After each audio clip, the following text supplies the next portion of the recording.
네, 안녕하세요. 이번 시간에는 온도와 입자의 운동에 대해서 알아보도록 하겠습니다. 먼저 온도입니다. 온도. 온도라고 하는 말은 이제 친숙하죠.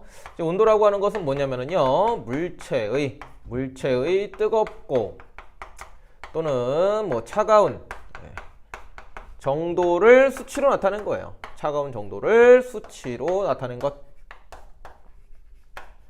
그래서 이제 정의는 이제 이렇게 되는데, 요게 이제 왜 이게 물체가 뜨겁고 차갑겠습니까? 이제 결국에는 입자의 운동하고 이제 연관지어서 우리가 생각을 할 수가 있다라는 거예요. 그래서 입자의 운동이 활발하면은 뭔가 우리가 이제 뜨겁다라고 느끼고, 입자의 운동이 둔해지면은 우리가 이제 차갑다라고 느끼는 거죠. 그래서 이제 우리가 자주 쓰는 이제 온도 단위는 이제 뭐가 있냐면은 섭씨 온도라고 하는 것이 있습니다. 섭씨 온도. 그래갖고 요거는 기준을 물로 이제 생각을 하시면 돼요. 이제 물을 기준으로 해가지고 셀시우스가 이제 만든 건데, 물이 얼 때를 0으로 잡고요, 물이 끓을 때를 100으로 잡은 거죠. 그 다음에 요거를 이제 100등분한 온도 체계를 우리는 이제 일반적으로 많이 사용하고 있고요. 이거의 단위는 이제 도씨, 도씨 요렇게 이제 붙여가지고 사용을 하고 있는 거죠. 그래갖고 이제 물이 얼 때, 물이 끓을 때를 100등분 해갖고 우리가 사용하고 있는 온도 체계, 그거를 이제 섭씨 온도라고 부르게 됩니다. 근데 이제 이 100도씨 물하고, 그러니까 거의 뭐 이제 뜨거운 물하고 차가운 물하고 비교를 했을 때 이제 뭔 차이냐면은, 입자의 운동하고 연관을 지어봤을 때 입자의 운동이 활발할수록 더 뜨겁고 입자의 운동이 둔할수록 차가운 거예요. 그 다음에 이제 0도씨 이하에서도 이제 얼음이 되겠죠, 물 같은 경우에는. 근데 이제 얼음도 뭐 영하 10도짜리 얼음이 있을 수 있고 영하 20도, 영하 30도짜리 얼음이 있을 수가 있습니다. 계속적으로 온도가 내려갈수록 입자의 운동이 둔하다라고 생각을 하시면 되는데, 이 둔하다라는 것은 한계가 있습니다. 그러니까 활발한 거는 한계가 없는데 둔한 거는 활발히 있어요. 계속 둔해지다가 결국에는 멈춰버리면은, 그게 이제 가장 어떻게 보면 둔한 상태가 되겠죠.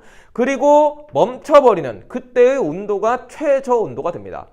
그래서 이제 온도의 최저는 있다. 그게 얼마죠? 영하 273도씨가 되는 거죠. 이렇게 해가지고 영하 273도씨 요 정도가 됐을 때는 물체의 그 운동, 물체를 이루고 있는 그 입자들의 운동이 거의 정지당 상태라고 생각하시면 되겠고, 이 아래의 온도는 없는 거예요. 그리고 이제 위쪽은 이제 쭉 뚫려 있지만 이 아래는 없다 해가지고 우리는 이러한 섭씨 온도 체계를 따르고 있다라고 생각을 하시면 되겠고요. 그 다음에 이제 여기에서 우리가 요건 이제 물로 기준을 했잖아요. 근데 좀 입자의 운동을 기준으로 해서 또 다르게 쓰는 그 온도가 있습니다. 그게 바로 이제 절대 온도라고 하는 거죠. 절대 온도. 그래서 이제 요거는 이제 켈빈이 만든 건데, 뭐를 기준으로 했냐면은 말 그대로 이제 입자의 운동, 가장 입자가 가만히 있을 때, 즉 입자가 정지했을 때의 온도 영하 273도씨 있죠? 여기를 뭘로 잡아요? 제로로 잡는 거예요. 여기를 이제 제로 스타트 지점으로 잡아가지고 눈금 간격은 섭씨 온도랑 똑같이 해서 만든 온도 체계를 우리는 절대 온도라고 부르게 됩니다. 그리고 이때의 온도의 단위는 이제 켈빈 이렇게 이제 쓰죠. 0 켈빈 이렇게 읽습니다. 그리고 눈금 간격이 동일하기 때문에 여러분들은 요 섭씨 온도하고 절대 온도의 연관을 좀 살펴보셔야 되는데, 여기서 여기로 넘어갈 때 숫자만 보시면은 이제 몇을 플러스 하셨습니까? 마이너스 273에서 0이 되려면은 플러스 273을 했죠. 그와 마찬가지로 0도씨를 갖다가 절대 온도로 표현하고 싶으면은 더하기 273만 하시면 됩니다. 그럼 여기가 몇 켈빈이 되겠습니까? 273 켈빈 되겠죠. 이렇게 이제 단위를 좀 변환하실 수 있고, 하나만 더 해보면은 여기 뭐 100도씨는 몇 켈빈이라고 할 수 있어요? 100에다가 273을 더하니까 373 켈빈. 이런 식으로 우리가 표현할 수가 있죠. 그래서 이제 과학에서 이제 조금 깊게 들어가서 우리가 온도를 얘기를 할 때는 주로 이 절대 온도를 사용을 하게 되는 거고, 입자 운동하고 이제 관련된 거다라고 생각하시면 됩니다. 그 다음에 뭐 마이너스 몇 켈빈 이런 거는 없고요. 여기가 최저점이다라고 생각을 해주시면 되겠어요. 그래서 온도는 기본적으로 섭씨 온도, 절대 온도 두 가지가 있고, 얘는 물을 기준으로, 얘는 입자의 운동을 기준으로 만든 온도 체계다. 그 다음에 변환할 줄은 좀 알고 계시면 되겠고, 우리가 흔히 이제 상온이라고 하는 거 있죠. 상온이라고 하는 거. 한 대략적으로 좀 숫자 쉽게 하기 위해서 우리가 지금 살고 있는 게 27도씨 이렇게 한번 가정해 보겠습니다. 그러면은 요거를 갖다가 우리가 켈빈으로 바꾸면은 약 300켈빈이 되죠. 그쵸? 플러스 273으로 하면 300켈빈이 되죠. 제가 일부러 숫자 쉽게 하기 위해서 27도씨를 가정했습니다. 우리가 살고 있는 게 한 20도 한 중반, 20도 초반 요 정도에서 우리가 살고 있는데, 그리고 그런 부분을, 그 정도의 온도를 우리가 이제 상온이라고 얘기하는데, 즉 현재 우리가 살고 있는 곳의 온도는 한 300켈빈 정도 된다. 이렇게 좀 인지를 하고 있는 것도 좋습니다. 그러니까 우리가 이제 일반 사람들이 일상생활하고 있는 공간의 온도를 절대 온도로 표현하면은 한 300켈빈 된다. 요 정도는 여러분들이 좀 인지를 하고 계시면 좋겠어요. 그냥 이제 상식적으로요. 예. 그래서 이 온도에 대해서 좀 간단하게 알아봤고요. 요거를 입자의 운동을 통해서 좀 그림으로도 좀 살펴보겠습니다. 자, 입자의 운동과 온도인데요. 요건 이제 아주 간단하죠. 제가 요거 설명하면서도 이제 계속 말씀을 드렸는데, 예를 들어서 어떤 이제 풍선 같은 거 안에 입자가 한 3개가 있다라고 가정해 봅시다. 그리고 이제 일반적으로 우리가 이제 보는 그런 입자들은 대부분 다 움직이고 있습니다. 운동을 하고 있어요. 운동을 하고 있기 때문에 얘네들은 다 온도가 있습니다. 뭐 이런 데에서 우리가 이런 거를 우리가 직접 체험하기는 힘들어요. 0켈빈인 공간, 뭐 영하 273켈빈인 공간에서 우리가 뭐 당연히 살 수도 없을 뿐더러 그런 경험을 하기 힘들죠. 그래서 일단 기본적으로 여러분들이 보는 또는 여러분들 뭐 분필 뭐 이런 칠판 이런 고체들도 입자들이요 움직여요. 다 움직입니다. 제자리에서 진동하는 것도 있고 직접 운동하는 것도 있는데 일단은 다 움직이고 있다라는 거 좀 생각을 해주시고, 움직이고 있기 때문에 온도가 있다. 이렇게 좀 생각해 주시면 되겠어요. 근데 이제 뭐 간단하게, 아주 간단하게 뭐 공식 배우는 게 아니라 이 입자의 운동이, 운동을 일단 기본적으로 하고 있는데 운동이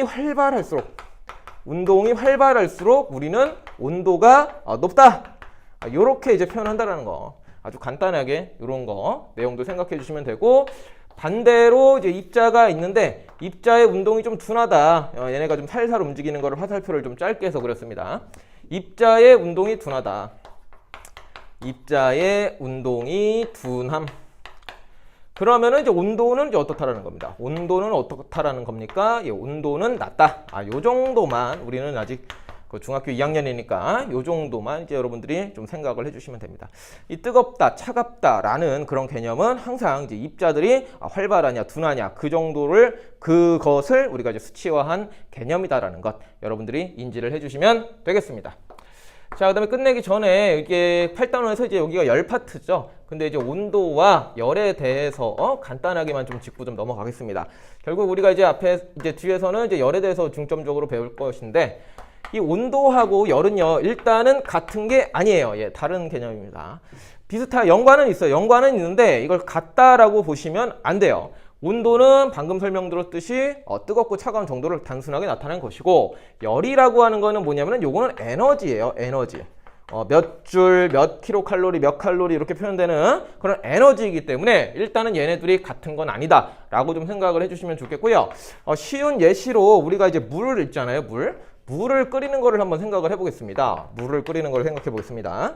예를 들어서 한 20도씨의 물이 있는데 이거를 끓인다라고 한번 해볼게요. 그럼 온도가 어떻게 되죠? 처음에 이제 물의 온도가 쭉 올라가겠죠. 올라가다가 100도씨 되면 어떻습니까? 물이 끓겠죠. 그때 온도가 어떻게 되죠? 순수한 물이라고 치면은 온도가 일정한 구간이 나타나게 됩니다. 그 다음에 다 끓어버리면 이렇게 온도가 다시 올라가게 되는 거죠. 요때 이게 계속 이제 상황은 이런 거예요. 이제 물을 이렇게 이제 뭐 냄비 같은 데다 넣고요. 그 다음에 계속 그 가스불로 뜨겁게 달구는 거죠. 가스불로 뜨겁게 달군다라는 것은 열을 계속 공급한다라는 뜻입니다. 그래서 열을 계속 공급을 해요. 열을 공급하니까 온도 계속 올라가. 열을 공급하니까 온도가 올라가. 여기는 이제 좀 느낌이 비슷하게 오죠. 하지만 이 부분은 어떻습니까? 이 부분도 열을 계속 공급을 하고 있는 상황이에요. 열을 계속 공급을 하고 있는 상황이지만 온도가 안 올라가요. 그렇죠? 예. 그래서 일단 같지는 않다. 같은 건 아니다라는 거를 요 구간을 통해서 여러분들이 좀 인지를 해주시면 좋아요. 그리고 이제 요때는 이제 뭐라고 설명합니까? 이제 물이 기화가 될 때 기화열을 흡수하기 때문에 온도는 안 올라간다. 뭐 요런 내용도 여러분들이 배우셨겠죠. 어쨌든 간에 요 구간을 좀 생각하시면서 일단은 온도와 열은 좀 다른 개념이구나 라고 가볍게 좀 인지를 일단 하고 열 파트를 시작해 주시면 좋을 것 같습니다. 예, 그래서 이제 뭐 이 부분은 굉장히 기본적인 내용이고, 일단 온도 체계 이 부분 있죠. 이 부분은 좀 필기를 좀 해주시고 정확하게 온도의 개념이 뭔지 이해를 좀 해주시기 바랍니다. 네, 이번 수업은 여기까지 하도록 하죠. 네, 안녕하세요. 이번 시간에는 열과 열 평형에 대해서 알아보도록 하겠습니다. 예, 먼저 열입니다.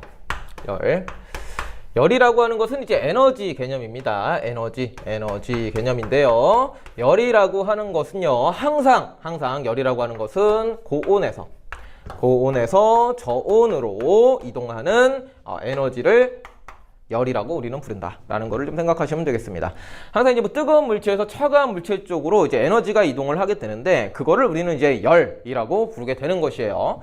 그래서 이제 단위로는 뭐 줄을 쓴다든지 아니면은 뭐 킬로칼로리, 그 다음에 칼로리, 요런 단위를 쓴다라는 거 알아두시면 돼요. 아니 뭐 킬로칼로리, 칼로리 이런 말은 좀 일상생활에서도 여러분들이 들어보셨을 겁니다. 뭐 음식 같은 거 얘기할 때 그쵸? 음식의 열량이 얼마다, 뭐 몇 칼로리다 또는 몇 킬로칼로리다. 근데 여러분들 요거 좀 구분을 좀 해주셔야 돼요. 킬로칼로리와 칼로리는 상당히 수치적으로 좀 다른 값입니다. 여기서 이제 칼로리가 이제 열의 단위인데 여기 킬로 붙어있죠. 킬로. 킬로는 뭘 의미하죠? 킬로? 킬로는 천을 의미하는 숫자예요. 숫자. 그렇기 때문에 여러분들 그냥 뭐 예를 들어서 100칼로리, 예를 들어서 뭐 100칼로리다 라는 말하고 100킬로칼로리다 라고 하는 말은 굉장히 좀 다른 말이에요. 수치적으로. 이거에 비해서 이게 1000배 더 큰 개념이 되겠습니다. 근데 이제 일상생활에서 그냥 뭐 칼로리, 킬로칼로리 그냥 이제 좀 섞여서 그냥 이제 얘기를 하는 거 그런 경향이 좀 있는데 여러분들은 이제 이런 부분을 배웠으니까 정확하게 뒤에 단위를 보시고 단위를 정확하게 좀 읽어 주실 필요가 있다라는 거죠. 그렇죠? 그런 거예요. 여러분들 1m 하고 1km 하고 거기서 거기냐? 아니에요. 굉장히 큰 차이가 있죠. 이런 느낌을 가지셔야 된다는 거죠. 그래서 이런 것도 여러분들 좀 잘 챙겨 주시기 바라고요. 그 다음에 이제 열평형에 대한 얘기를 하겠습니다. 열평형. 열이라고 하는 것은 고온에서 저온으로 이동하는 에너지 개념인데요. 항상 이제 뜨거운 쪽에서 차가운 쪽으로 전체적으로 좀 이동을 하게 되어 있어요. 그래서 좀 예를 한번 들어보면은 예를 들어서 100도씨 물체 A라고 하는 게 있고요. 뭐 20도씨 물체 B라고 하는 게 있다고 가정해 봅시다. 근데 이제 뜨거운 거죠. 뭐 얘는 좀 차가운 거죠. 근데 얘를 딱 붙여놨어요. 딱 붙여놓으면은 어떤 일이 일어나냐면 얘가 뜨겁기 때문에 이 뜨거운 쪽에서 차가운 쪽으로 열이 이동을 하게 되는 거예요. 열이 이런 식으로 이동을 하는 거예요. 그러면은 A는 열을 잃었겠죠. 그 다음에 B는 열을 얻었겠죠. 그래서 A는 열을 잃었기 때문에 온도가 내려갈 것이고 B는 열을 얻었기 때문에 온도가 올라갈 것입니다. 그럼 결과적으로 어떻게 되겠습니까? 결과적으로 A는 온도가 내려가고 B는 온도가 올라갈 건데 결과적으로 오랜 시간이 지난다면은 예를 들어 가지고 이런 식으로 온도가 동일해지겠죠. 온도가 이제 동일하게 됩니다. 이때를 우리는 이제 뭐라고 부르게 되냐면은 이때 열평형 상태에 도달했다. 열평형 상태에 도달했다라고 얘기하는 거예요. 열의 어떤 평형 상태, 그래서 한쪽이 더 이상 뜨거워지지 않는 상태, 그런 거를 우리가 이제 열평형 상태라고 얘기를 드립니다. 중학교 수준에서는 이 정도만 이제 여러분들이 인지하시면 되는데, 그래도 좀 한 말씀만 좀 더 덧붙이자면은, 사실은 이제 이렇게 E를 이동하는데, 이제 B에서 A도 그럼 이동하는 게 없냐라고 했을 때, 원래는 이제 조금은 있어요. 조금은. 근데 이제 상대적으로 이제 뜨거운 쪽에서 차가운 쪽으로 이동하는 게 더 많은 거죠. 그래서 이제 결과적으로는 A에서 B로 이동을 하는 건데 B에서 A로 이동하는 것도 조금은 있습니다. 근데 상대적으로 굉장히 작은 거죠. 그리고 열평형 상태에 도달했을 때는 A에서 B로 이동하는 열과 B에서 A로 이동하는 열의 양이 동일한 상태가 되는 겁니다.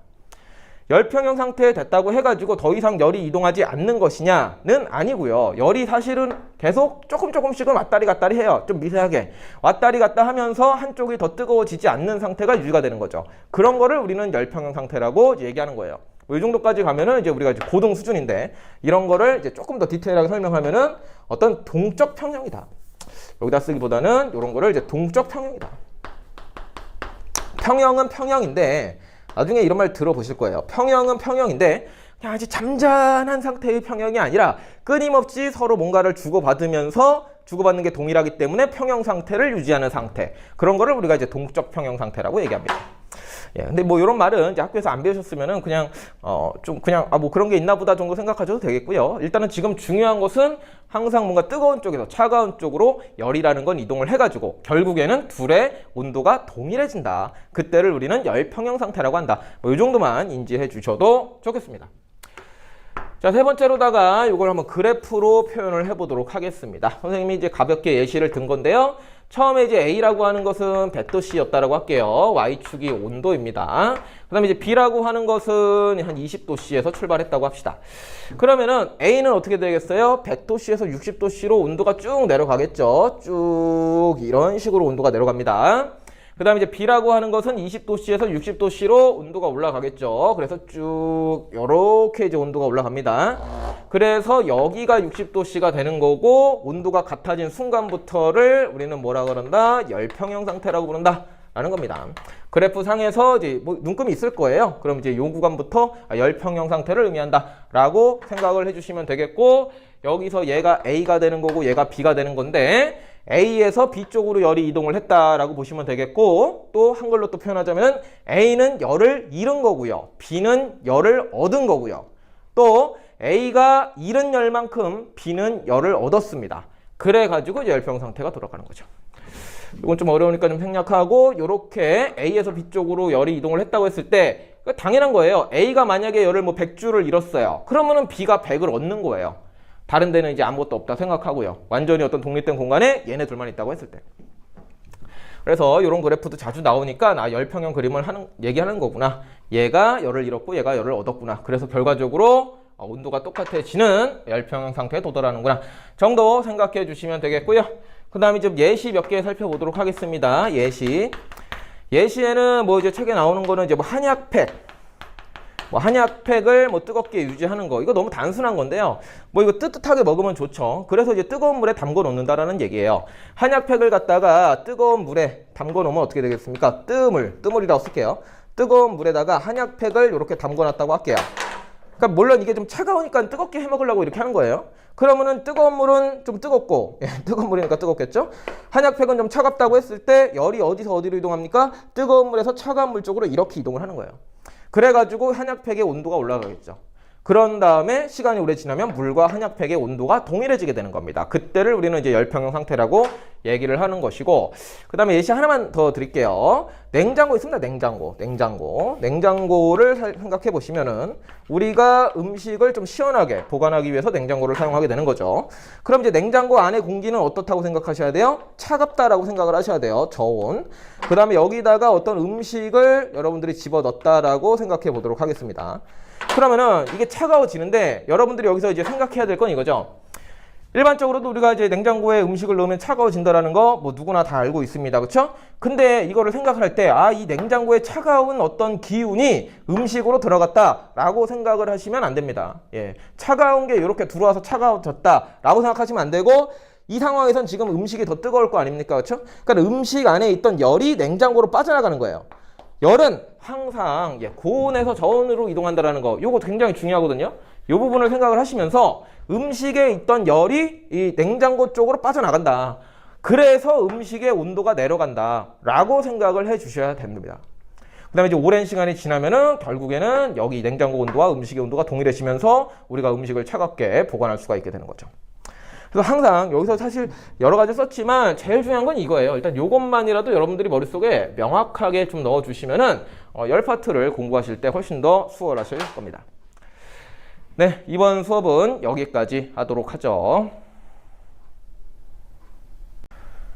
네, 안녕하세요. 이번 시간에는 열의 이동에 대해서 알아보도록 하겠습니다. 열이 이동하는 것을 우리가 크게 전도, 대류, 복사 이렇게 세 개로 좀 나눠서 설명하게 되는데요. 하나씩 살펴보겠습니다. 먼저 전도입니다. 전도 같은 경우에는요, 고체에서 이웃한 입자들의 충돌에 의한 열의 이동 방법이다. 이렇게 생각하시면 되는데요. 주로 이제 고체가 이렇게 있다고 한번 가정해 볼게요. 그리고 고체 안에 입자들이 이렇게 있다라고 생각해 보도록 합시다.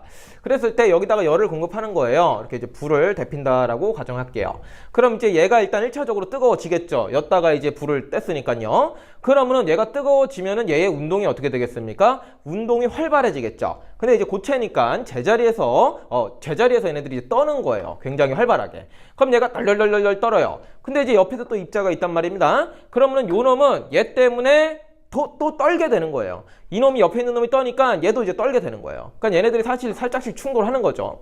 그러면서 이제 얘가 떨게 되는 거고, 또 얘가 떠니까 얘도 옆에 있어서 떨게 되는 거고, 얘가 떠니까 얘가 떨게 되는 거고, 얘가 떠니까 얘도 이제 떨게 되는 거예요. 그래가지고 열이 이런 식으로 이제 고체에서 입자들의 충돌에 의해서 이동하는 것을 전도라고 부르게 됩니다. 주로 이제 고체에서 이런 일이 일어나게 되는 것이고, 뭐 예시를 들면 이런 것들이 있어요. 예를 들어서 이제 여기 이제 국이 있습니다. 아주 뜨거운 국이에요. 뭐 된장국이라고 한번 생각해 봅시다. 거기다가 이제 여기다가 이제 그 젓가락 같은 거를 하나 이렇게 이제 놨어요.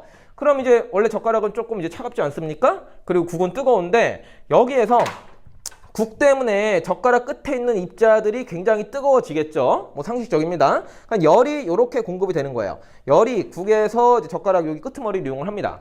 그런데 여러분들 이제 경험상으로 그런 적 있죠. 오랫동안 여기다가 담궈 놓으면요.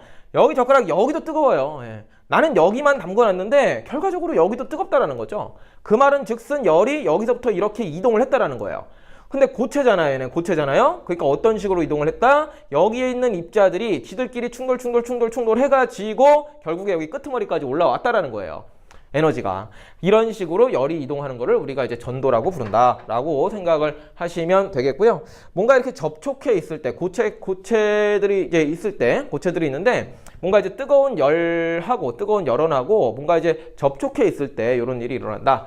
라고 생각을 좀 해주시면 돼요. 그 다음에 또 예시가 뭐가 있냐면은 뭐 그 의자 있어요, 의자. 겨울철에 이제 의자가 있죠, 의자. 바깥에 이제 벤치에 철 의자가 있다라고 한번 해봅시다. 철 의자. 철 의자가 있는데 이제 여러분들이 이제 여기에 이제 이렇게 앉은 거예요. 여러분들이 이제 이렇게 이제 앉았어요. 이렇게 이제 이렇게 이제 앉아 있는데 약간 이제 엉덩이 뜬 건 아닌데 그냥 앉아 있다고 생각합시다. 그랬을 때 이제 차갑죠. 차갑죠. 차가운 것이 이제 이유가 뭡니까? 여러분들 몸에 있는 열이 요 철의자 쪽으로 이동을 했기 때문이죠. 그래가지고 이제 여러분들이 열을 뺏기니까 좀 차갑다라고 생각을 하게 되는 거예요. 이런 것도 이제 접촉해서 여러분들 몸에서부터 이제 전달되는 거, 그런 거를 우리가 전도된다라고 얘기를 하게 됩니다. 자, 그다음에 대류로 넘어가도록 하겠습니다. 대류 같은 경우에는요, 액체나 기체에서 입자의 이동에 의한 열의 이동입니다. 차이점이 뭐냐면은 여기서는 입자들이 제자리에 가만히 있었잖아요. 근데 여기서는 입자들이요, 가만히 있는 게 아니라 이동을 합니다. 이동. 직접 움직여요. 그게 이제 가장 큰 차이점이고요. 예를 들어서 이렇게 방이 있다라고 한번 해봅시다. 근데 여기에 이제 난로가 있어요. 난로. 난방기가 있는 거죠. 그 다음에 여기에 이제 공기 입자들이 있다라고 해봅시다. 걔네들은 이제 기체가 되겠죠. 그러면은 여기 뭐 겨울철에 난로 틀겠죠. 그래서 이제 추운데 여기 이제 난로를 뗐어요. 그럼 일단 난로 뜨겁겠죠. 그렇죠? 그 다음에 이제 1차적으로 난로 근처에 있는 공기 입자들이 열을 흡수하기 때문에 온도가 올라가겠죠. 얘네들이 온도가 올라가게 되는 거고, 온도가 올라가면 또 얘네가 밀도가 또 작아져요. 부피가 커지면서. 그래서 이렇게 상승하겠죠. 그래서 여기에서 이 뜨거운 입자들이 위쪽으로 이제 상승을 하게 되고, 반면에 위쪽에는 그 난로보다 좀 멀었으니까 처음에는 좀 차가웠겠죠. 얘네들은 밀도가 상대적으로 크니까 깔아앉게 되겠죠. 그러면서 난로 쪽으로 가서 데펴져가지고 다시 올라오겠죠. 이런 식으로 뱅글뱅글 도는 거예요. 뱅글뱅글 돌아가지고 결과적으로는 난로는 여기다가 내가 켰지만 결과적으로는 방 전체의 온도가 따뜻해질 수가 있다라는 거죠. 이 공간 안에 항상 이제 기체들이 막 이렇게 움직이고 있다라고 좀 생각을 해주셔야 돼요.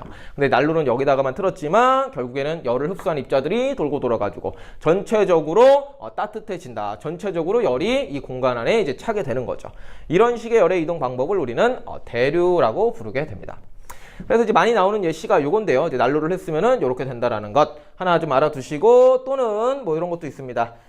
예시예요, 예시. 예를 들어 이제 물 있는데, 그러니까 요거는 이제 기체를 예시를 들었고, 이번에는 이제 물로 예시를 드리겠습니다. 물이 있는데 우리가 이제 물을 끓여요. 물을 끓이면 뭐 물이 뜨거워지겠죠, 그렇죠? 뭐 당연한 얘기입니다. 근데 가스불은 어디다가 되죠? 우리가 밑에다가 돼요. 이렇게 이제 요쪽에다가 됐다고 할게요. 그럼 일단 1차적으로 뭐 냄비도 뜨거워지겠지만, 그 다음에 이제 냄비를 통해 가지고 물 쪽으로 결과적으로 열이 이동을 하게 되는 거예요.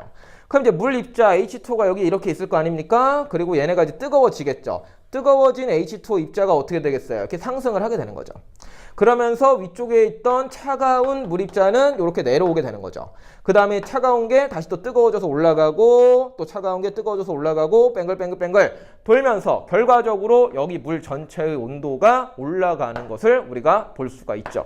이런 현상을 우리가 이제 대류라고 불러요. 대류. 예. 대류라는 말은 이제 뭐 앞선 단원에서도 여러분들 많이 들어보셨죠, 그렇죠? 예, 뭔가 이제 뱅글뱅글 도는 거, 뜨거운 건 올라가고 차가운 건 내려가고, 그런 걸 이제 대류인데, 여기서는 이 입자가 직접적으로 열을 갖고 이동하면서 전체적으로 열을 이동시키는 방법을 우리가 대류라고 부르게 됩니다. 그래서 이런 거 예시 좀 잘 기억해 주시면 좋겠습니다.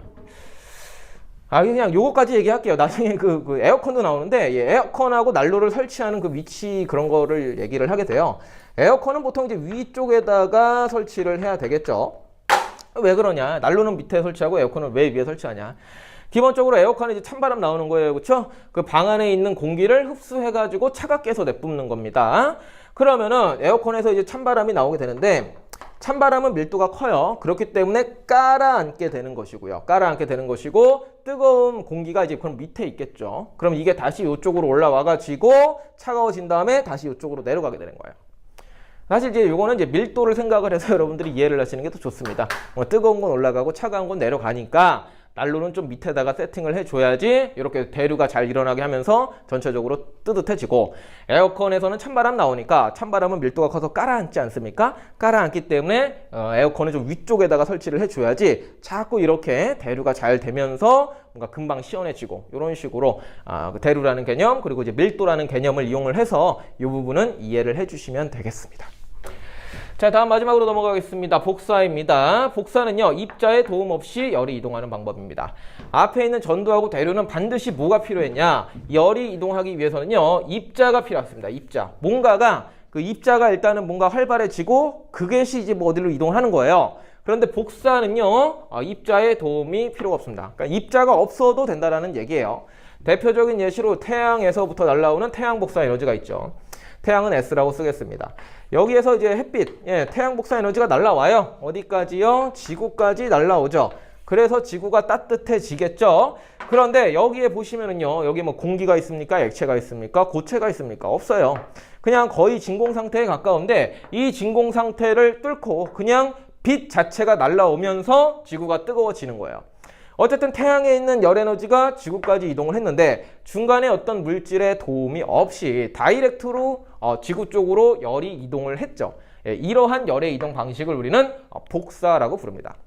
그래서 우리가 이제 태양에서 이제 이 에너지도 맨날 이런 표현 많이 들어보셨을 거예요. 그냥 태양 에너지가 아니라 이런 표현을 많이 쓰죠. 태양 복사 에너지, 지구 복사 에너지. 이렇게 복사 에너지라는 표현을 우리가 많이 쓰게 되는데, 여기서 이 복사가 입자의 도움 없이 이제 에너지가 날아간다, 그런 의미를 갖고 있다라는 거죠. 그래서 뭐 이런 내용들 인지를 해주시면 되겠고, 그 다음에 또 뭐 이런 예시를 할 수 있어요. 예를 들어 가지고 여기가 이제 뭐 드럼통이에요. 드럼통이고 여기다가 이제 나무를 놓고서는 불을 붙여요. 그럼 이제 캠프파이어 하는 거죠, 그렇죠? 그래서 이제 불이 이렇게 붙고 여러분들이 이제 이렇게 서 있습니다. A라는 사람이 여기 서 있다고 한번 해볼게요. 그랬을 때 뭐 이제 뭐 상황은 뭐 밤이고 약간 조금 썰렁한 가을쯤에 불 붙였다고 한번 해봅시다. 그럼 이제 불 때문에 불 근처는 뜨뜻하겠죠, 그렇죠? 불 때문에 뜨뜻한데 가까이 가면은 굉장히 좀 뜨거워요. 뭔가 불에 직접 닿지 않아도 뭔가 뭐 얼굴이 막 화끈화끈하고 피부가 막 약간 따끔따끔하면서 굉장히 뜨겁습니다. 그런데 여기에 사람 한 번만 이렇게 간단하게 서봐요. B라고 하는 사람이 여기 앞에 섰어 봐요. 그럼 A는요, 순식간에 안 뜨거워요. 그게 왜 그러냐면은 우리 눈에는 이제 눈에 보이는 게 이제 불이긴 한데, 여기서 복사 에너지가 이렇게 사실 날라와요. 복사 에너지가 이렇게 날라오게 되는데, 이거를 이제 직접적으로 받으면은 굉장히 이제 열을 바로바로 이제 흡수해가지고 이제 뜨거운데, 이렇게 그 장애물 있잖아요. A 입장에서는 B가 장애물이잖아요. 근데 장애물이 하나가 있으면은 이게 관통을 잘 못하기 때문에 A는 복사 에너지를 잘 못 받습니다. 그러니까 아까하고 위치가 동일함에도 불구하고 앞에 이제 가림막 같은 게 하나가 있으면은 복사 에너지가 A 쪽으로 직접 들어오지 않기 때문에 금방 좀 그 뜨거움을 잊을 수가 있어요. 안 뜨거워요, 잘. 그냥 손만 이렇게 해도 괜찮죠. 뭐 더 쉬운 예시로 하면은 이제 여름철에 이제 최근에 햇볕 엄청 막 쨍쨍했잖아요, 그렇죠? 쨍쨍한데 모자를 쓴다든지 아니면 이제 손으로만 이렇게 좀 가려도 순간적으로 굉장히 시원함을 느낄 수 있어요, 상대적으로. 그런 거예요. 그래서 뭐 그늘에 당연히 있으면은 이제 복사 에너지를 좀 피할 수 있고 그런 원리인데요. 뭐 이런 것도 뭐 예시로 나오니까 제가 이제 설명을 드립니다. 근데 요거는 뭐 상식적으로 여러분들이 좀 생각을 해주시면 좋겠습니다. 그래서 이제 열의 이동 방식, 전도, 대류, 복사라고 하는 세 가지 방식이 있다라는 것이고, 입자의 어떤 제자리 운동, 입자의 직접적인 운동, 입자가 필요 없이 열이 이동한다라는 것을 중점적으로 그 부분을 이제 포인트로 잡아서 학습을 해주시면 좋겠습니다. 네, 이번 수업은 여기까지 하도록 하죠. 네, 안녕하세요. 이번 시간에는 단열에 대해서 알아보도록 하겠습니다. 단열입니다, 단열. 단열이라는 것은 말 그대로 보시면은 열을 차단한다라는 뜻이에요. 조금 더 디테일하게 보시면은 열의 이동을 차단하는 거죠. 열의 이동을 차단한다, 이렇게 이제 생각을 하시면 되겠고, 앞부분 학습하셨으면 아시겠지만 열의 이동에는 전도, 그리고 대류, 그리고 복사가 있습니다. 요거 세 가지를 차단한다라고 이제 생각을 하시면 되겠습니다. 그럼 이제 열이라고 하는 것은 기본적으로 고온에서 저온으로 이동을 하려고 하는데 그거를 이제 막는 거예요. 그러면은 이제 어떤 현상이 일어나는가? 이제 온도 변화가 적다. 단열을 할수록 온도 변화가 작다라는 거예요. 단순하게 이제 뭐 따뜻한 것만 생각하는 게 아니라 따뜻한 거는 그냥 따뜻한 대로, 차가운 거는 그냥 차가운 대로 그 현재의 온도 상태를 이제 계속 좀 유지하는 효과가 나타난다라고 여러분들이 생각을 해주시면 되겠습니다. 그리고 대표적으로 우리가 이제 보온병으로 문제가 많이 나오게 되는데 요걸로 좀 살펴볼게요. 예시라고 할게요. 예시인데 뭐 많이 있겠죠. 그 중에서 이제 보온병부터 살펴보도록 하겠습니다. 보온병. 보온병 같은 경우는 이제 기본적으로 이제 뜨거운 물을 이제 담아놓고서는 뚜껑 닫아놓으면은 그게 이제 그 뜨거운 상태가 굉장히 오래 유지가 되는 그러한 이제 장치죠. 기본적으로 생긴 게 어떻게 생겼냐면은 이제 이런 식으로 생겼어요. 이런 식으로 이제 생겼습니다. 그래서 이렇게 그림을 간략하게 그려보도록 하겠습니다. 그래가지고 이제 여기가 입구고 이제 여기다가 이제 물 같은 거를 이제 집어 넣는 거예요. 그래서 뜨거운 물을 집어 넣었다고 한번 해봅시다. 뜨거운 물을 집어넣었다고 해봅시다. 이제 일반적으로 여러분들 이제 그냥 컵이라든지 일반적인 통에다가 물을 담으면 뜨거운 물을 담으면 어떻게 돼요? 시간이 지나면 금방 식죠. 하지만 보온병에다가 담으면은 이 뜨거운 상태가 굉장히 오래 지속되죠. 물론 이제 굉장히 너무 오랜 시간이 지나면 결과적으로 우리 인간이 완벽하게 만들 수는 없기 때문에 결국엔 미지근해집니다. 하지만 이제 일반적인 그런 물통 이런 것보다는 훨씬 더 이 온도를 잘 유지할 수 있다라고 여겨지는 장치가 되겠죠. 그래서 기본적으로 요 놈은 이제 뭐가 좋은 거냐면은 이 단열 효과가 좋은 거예요. 단열 효과가 좋다라는 건 뭐가 좋은 거냐? 전도대류 복사를 잘 차단한다라는 뜻입니다. 그래갖고 일단은 구조상 여기 보시면은 여기 이제 이중막이 있어요. 이중막에. 이 뚜껑이 이제 이중으로 되어 있다라는 얘기예요. 그래서 이중막에로 되어 있으면은 기본적으로 전도를 차단할 수 있습니다. 그러니까 전도는 뭐라 그랬죠? 고체 물질에서 이제 입자의 충돌에 의해서 옆으로 전달되는 건데 뚜껑을 이렇게 두 개를 했어요. 그럼 사이에 공간이 생기겠죠. 그럼 요 사이 공간을 통해 가지고 전도는 일어나지 않는다라는 거예요. 그래서 이제 이중마개를 주로 사용을 해요. 그렇다고 이제 완벽하게 이게 여기는 뚜껑이잖아요. 그렇죠? 열었다가 닫았다가 하는 부분이죠. 우리가 또 물 마셔야 되니까. 그래서 완벽하게 밀봉을 할 수 없고 뚜껑은 뚜껑인데 이중으로 하면은 그나마 전도는 차단할 수 있지 않겠느냐라는 얘기가 되겠고요. 그 다음에 두 번째로요. 여기 이제 외벽을 갖다가 선생님이 두 겹으로 이렇게 했습니다. 그래서 이제 보온병 같은 경우에는 두 겹의 어떤 외벽이 형성되어 있고 여기 사이 공간을 거의 진공 상태로 이제 가깝게 만들게 돼요. 그래서 진공으로 이루어진 외벽. 있는데 이게 이제 뭐가 좋으냐? 일단은 진공이기 때문에 약간 좀 떨어져 있는 거죠. 그러니까 전도가 기본적으로 차단이 될 것이고요. 그 다음에 추가적으로 대류도 차단을 하게 됩니다. 전도와 대류 두 가지를 차단하는 거죠. 일단 떨어져 있으니까 당연히 전도는 안 되겠죠. 그런데 이제 대류까지 여기에 이제 입자가 없는 거예요. 진공이라고 하는 것은 입자가 없는 거예요. 완벽하게 하나도 없게 만들기는 힘들겠지만 거의 이제 입자가 거의 없다라고 보시면 돼요. 그럼 입자가 없으니까 열을 여기 안쪽에서 바깥쪽으로 이동시켜줄 그런 매개체가 없는 거 아니겠습니까? 그러니까 이제 대류가 일어나지 않는 것이고 대류가 일어나지 않으니까 열이 이동하지 않는 것이고 이렇게 생각하시면 돼요. 자, 이제 마지막 하나 남았어요. 지금 이제 뭘 많이 차단했냐면 전도하고 이제 대류를 많이 차단했죠. 전도하고 대류를 많이 차단했어요. 근데 이제 하나 남았죠. 뭐요? 복사. 우리가 이제 눈으로 이제 복사가 일어나는 게 눈에 그렇게 명확하게 보이지는 않지만 여기 있는 뜨거운 물 쪽에서요. 가만히 냅두면 복사 에너지가 이렇게 바깥쪽으로 빠져나가요. 복사 에너지가 바깥쪽으로 빠져나가요. 이거는 입자의 진공이든 떨어져 있든 공기든 상관없어요. 그냥 나가요.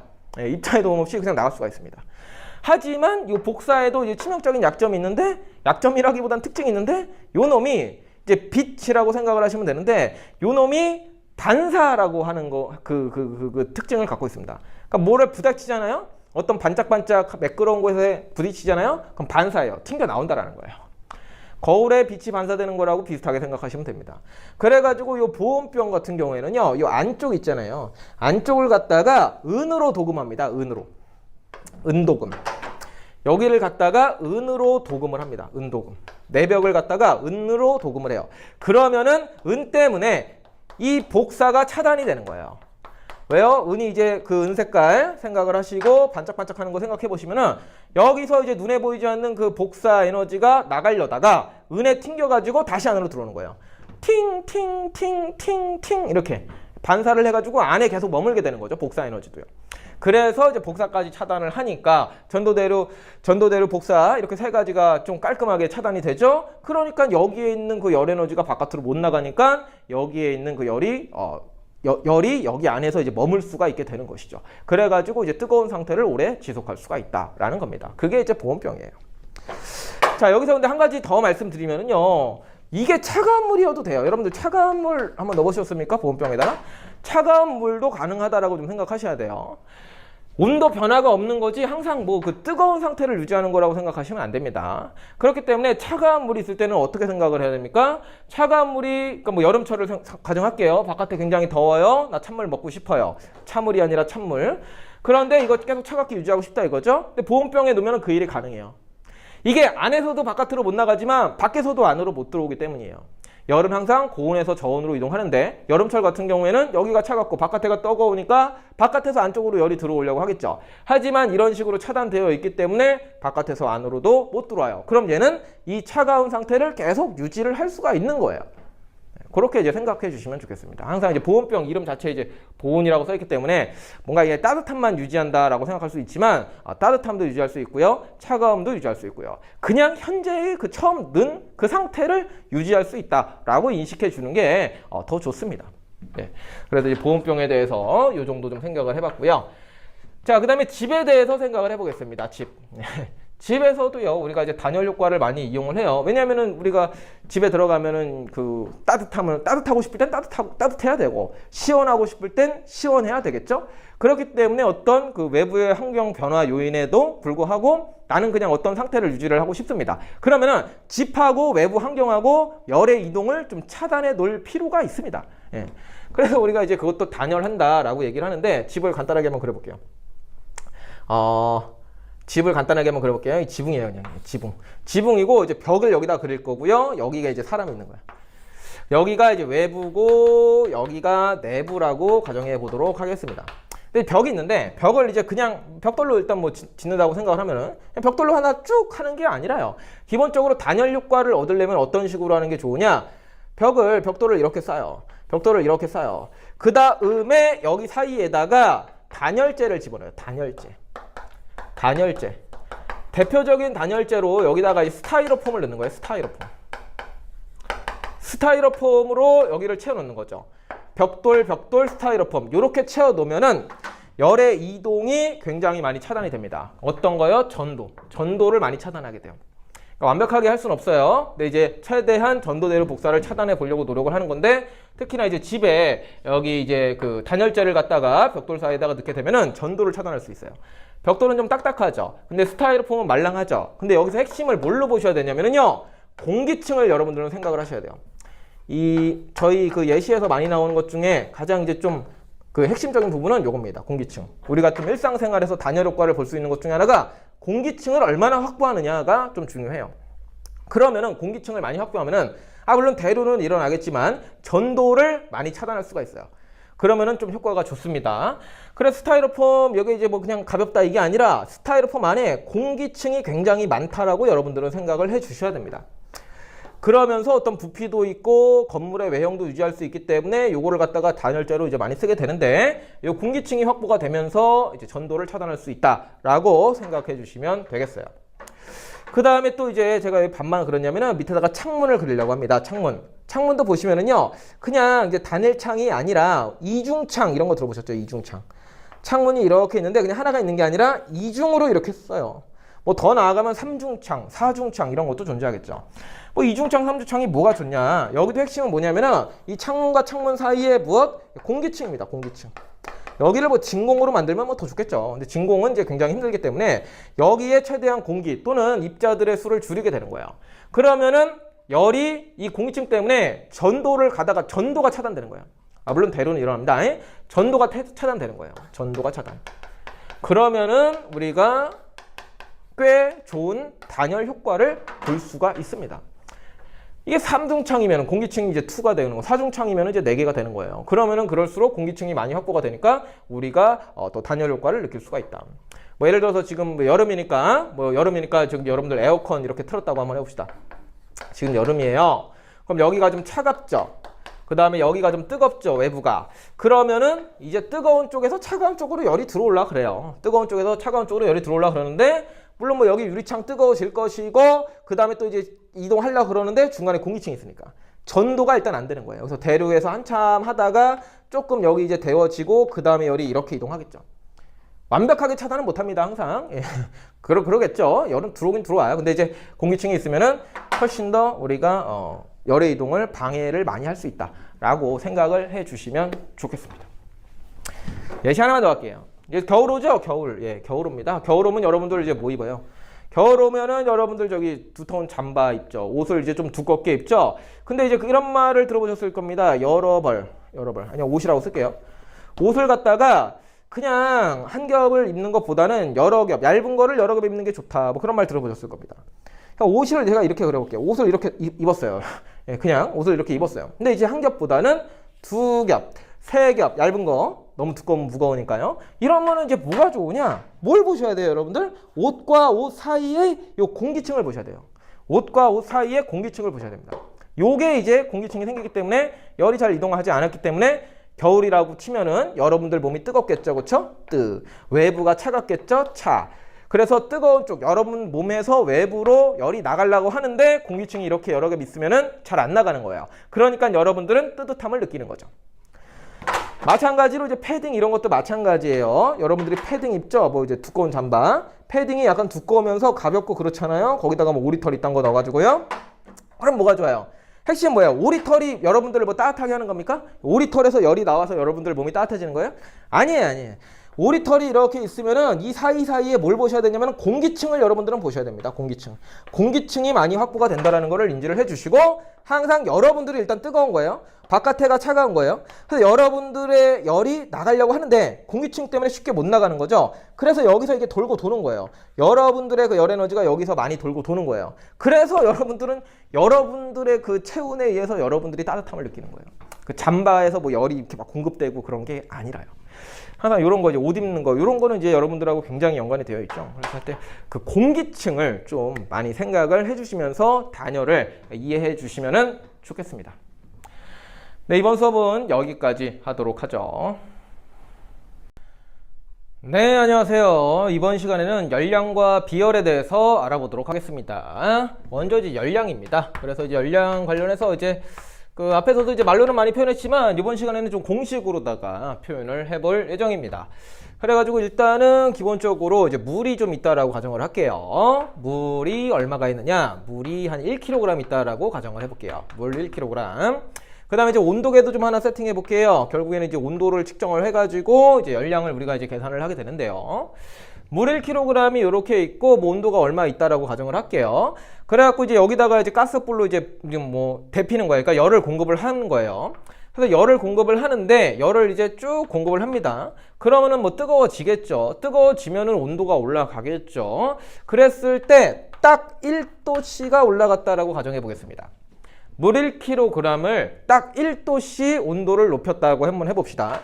그때 필요한 열량을 우리는 이제 어떻게 딱 정하냐면은 1kcal로 정의를 합니다. 예. 이렇게 세팅을 한 거예요. 다 1. 간단하죠, 그렇죠? 기준이 이거예요. 열량 공식의 기준은 이겁니다. 물 1kg을 1도씨 높이는데 필요한 열량을 1kcal라고 하자. 예. 여기서부터 이제 시작이 된다고 보시면 됩니다.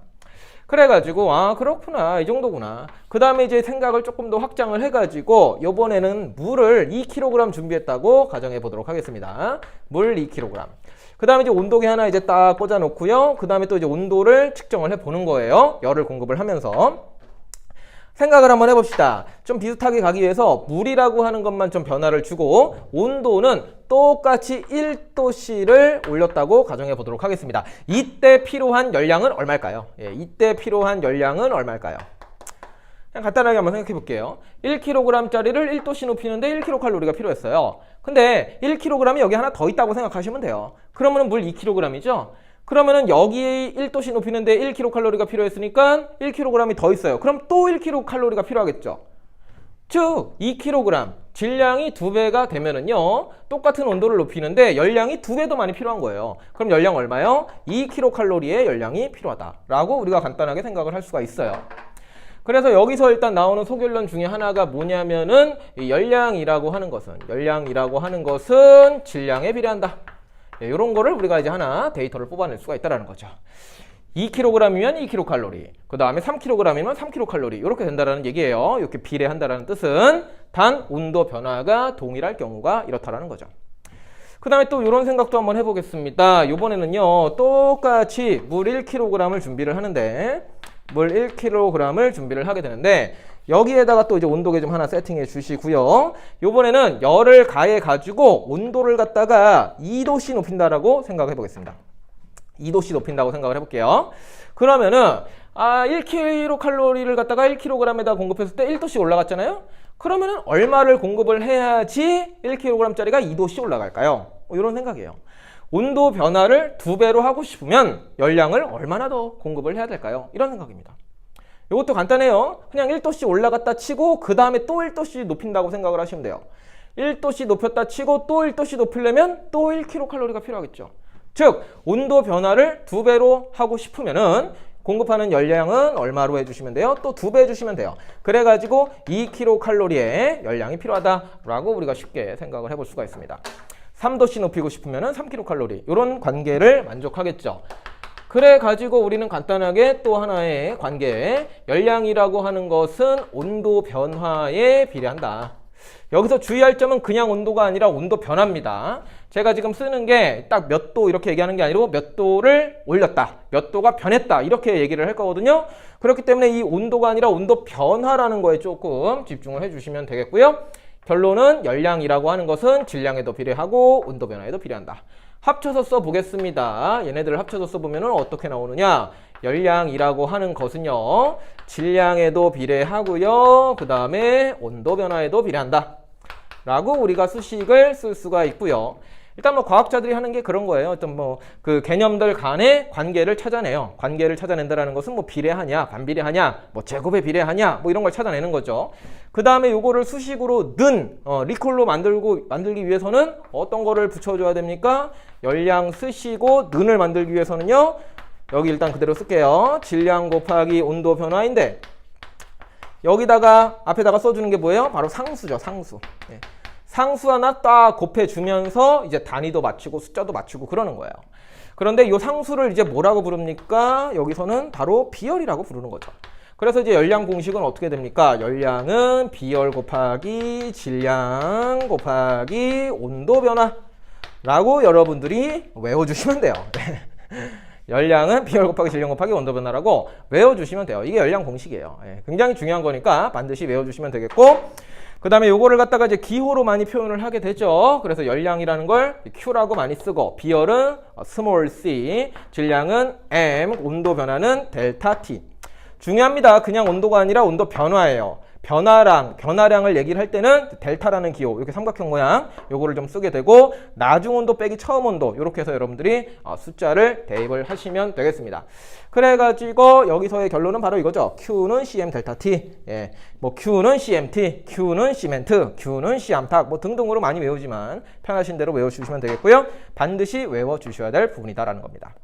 그 다음에 요 내용을 토대로 해가지고 요거를 그대로 한번 대입을 해볼게요. 그래서 이제 어떻게 이제 집어넣게 되냐면은 요 상황 한번 볼게요. 제가 일단은 1kcal의 열량을 공급한 거고요. 비열이 얼마 있을 것이고 질량은 1kg으로 잡았고 온도 변화 1도씨로 잡았습니다. 처음 그림이죠, 이거. 여기가 이제 스타트니까. 그랬을 때 이 비열이라고 하는 상수값을 뭘 넣어야지 이게 깔끔하게 수식이 맞아떨어지겠습니까? 일단은 숫자는 얼마? 1을 넣어야겠죠. 그렇죠?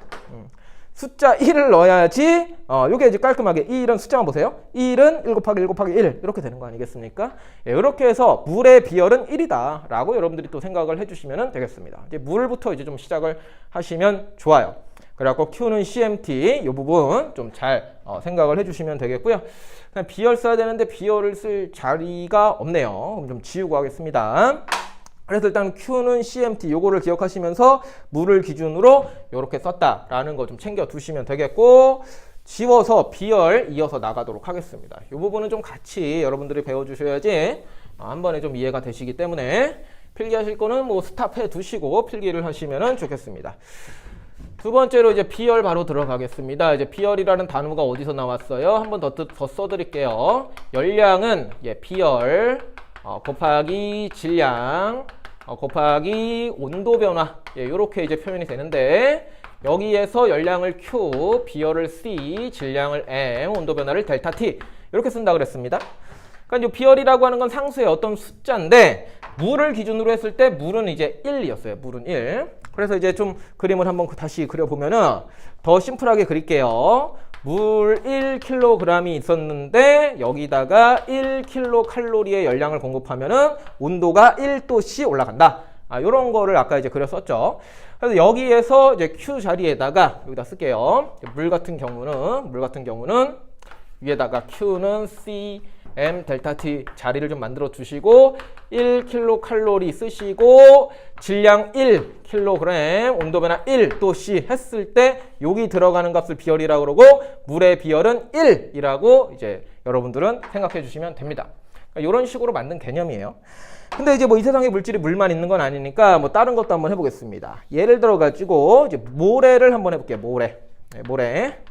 모래를 갖다가 1kg을 준비합니다. 쉽게 하기 위해서. 그 다음에 얘도 온도를 1도씨 높이자고 한번 가정해 볼게요. 얘도 이제 온도를 1도씨 높인다고 생각을 해볼게요.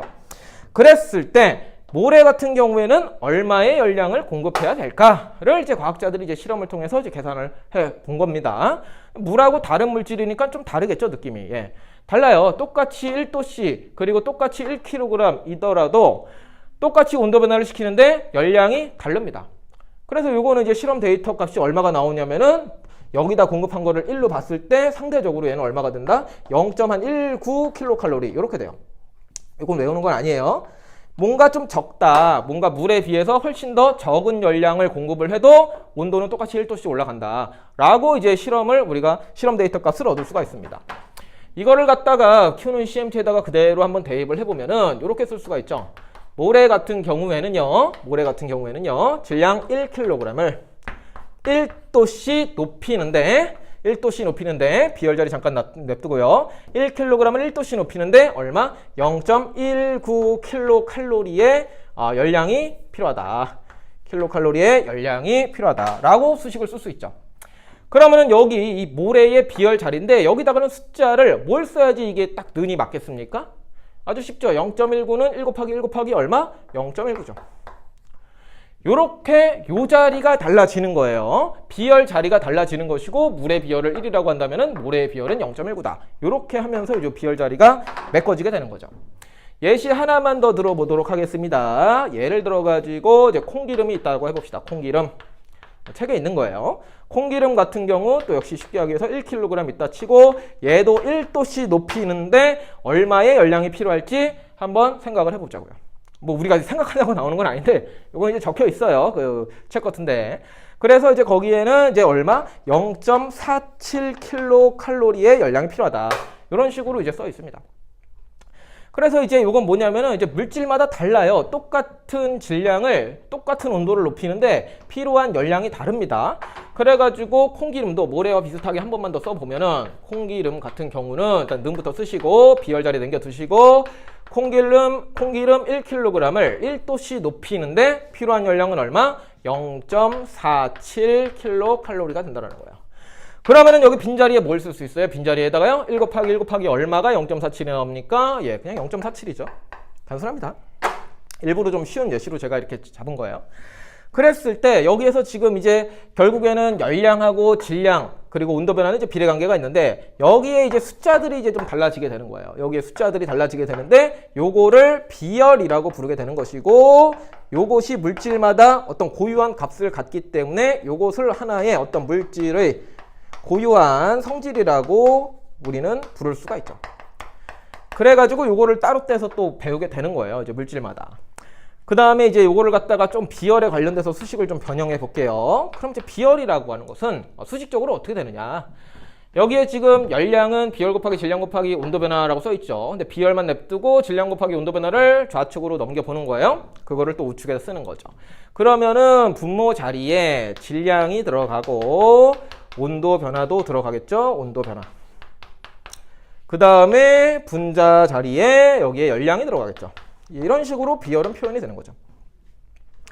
질량 곱하기 온도 변화분의 열량. 좀 어려워 보일 수 있죠, 그렇죠? 근데 이렇게 이제 비열은 이제 또 정의가 되는 새로운 물리량이 되는 거예요. 어떤 물질의 고유한 특성으로서요. 요거를 갖다가 이제 한글로 표현을 하면은 이제 어떻게 되느냐면은 이걸 읽을 줄 알아야 돼요. 어떤 물질 1kg을 1도씨 변화시키는데 필요한 열량. 이 문장을 좀 보씹어서 좀 읽어보셨으면 좋겠어요. 어떤 물질 1kg을 1도씨 높이는데 필요한 열량. 이 값이 뭐 이렇게 나오는 거잖아요. 예를 들어서 이렇게 0.19가 나왔다고 해봅시다. 모래가 0.19 이런 식으로 나왔어요. 그럼 이거를 이제 어떻게 읽으셔야 되냐면은 아니요 0.19 비열이 0.19 이게 아니라 어떤 물질 예를 들어 모래 1kg을 1도씨 높이는데 0.19kcal의 열량이 필요하다라는 의미를 갖고 있다는 거예요. 어떤 물질 1kg을 1도씨 높이는데 필요한 열량. 이렇게 좀 문장으로 여러분들이 생각해 주시면 좋겠습니다. 그 다음에 좀 단위 좀 알아보겠습니다. 단위도 좀 복잡해 보이는데요. 얘의 단위는 어떻게 되느냐. 열량 일단 위에 있죠. 그러니까 킬로칼로리를 좀 써주시고요. 킬로칼로리. 그 다음에 요거 나누기 기호를 옆으로 누인 거예요. 질량하고 온도죠. 우리는 기본적으로 킬로그램하고 도씨를 씁니다. 킬로그램 곱하기 도씨 하고 가로 쳐주시고 꺽쇠 쳐주시고 길죠 좀. 킬로칼로리 퍼 킬로그램 도씨 이렇게 읽으시면 되는데 이게 다 뒤에 단위가 있는 거예요. 0.19 킬로칼로리 퍼 킬로그램 도씨. 근데 좀 뒤에 너무 길기 때문에 그거는 좀 생략해서 여기다가는 숫자만 썼습니다. 그래야지 수식이 맞아요. 네, 그래야지 수식이 맞아요. 한번 해보시면 약분되는 걸 보실 수가 있습니다. 그래서 요 비열이라고 하는 것, 요 부분 정확하게 또 인지를 해 주시기 바라고요. 다시 한번 어떤 물질 1kg을 1도씨 높이는데 필요한 열량. 조금 수학적으로 괜찮으면은 비열 단위가 이렇게 써 있잖아요. 그럼 그냥 이거 읽으시면 돼요. 어차피 이게 계산을 다 하면은 분모 자리는 결국엔 다 1이 되는 거 아니겠습니까? 그러니까 어떤 물질 1kg을 1도씨 높이는데 필요한 열량. 요렇게 그냥 단위 보고서는 읽어주시면은 그게 그 비열의 의미가 되는 겁니다. 그렇게 이해를 해주시고 그래도 좀 이제 어려울 수 있는데 조금 더 간단하게 좀 문장화를 해보도록 하죠.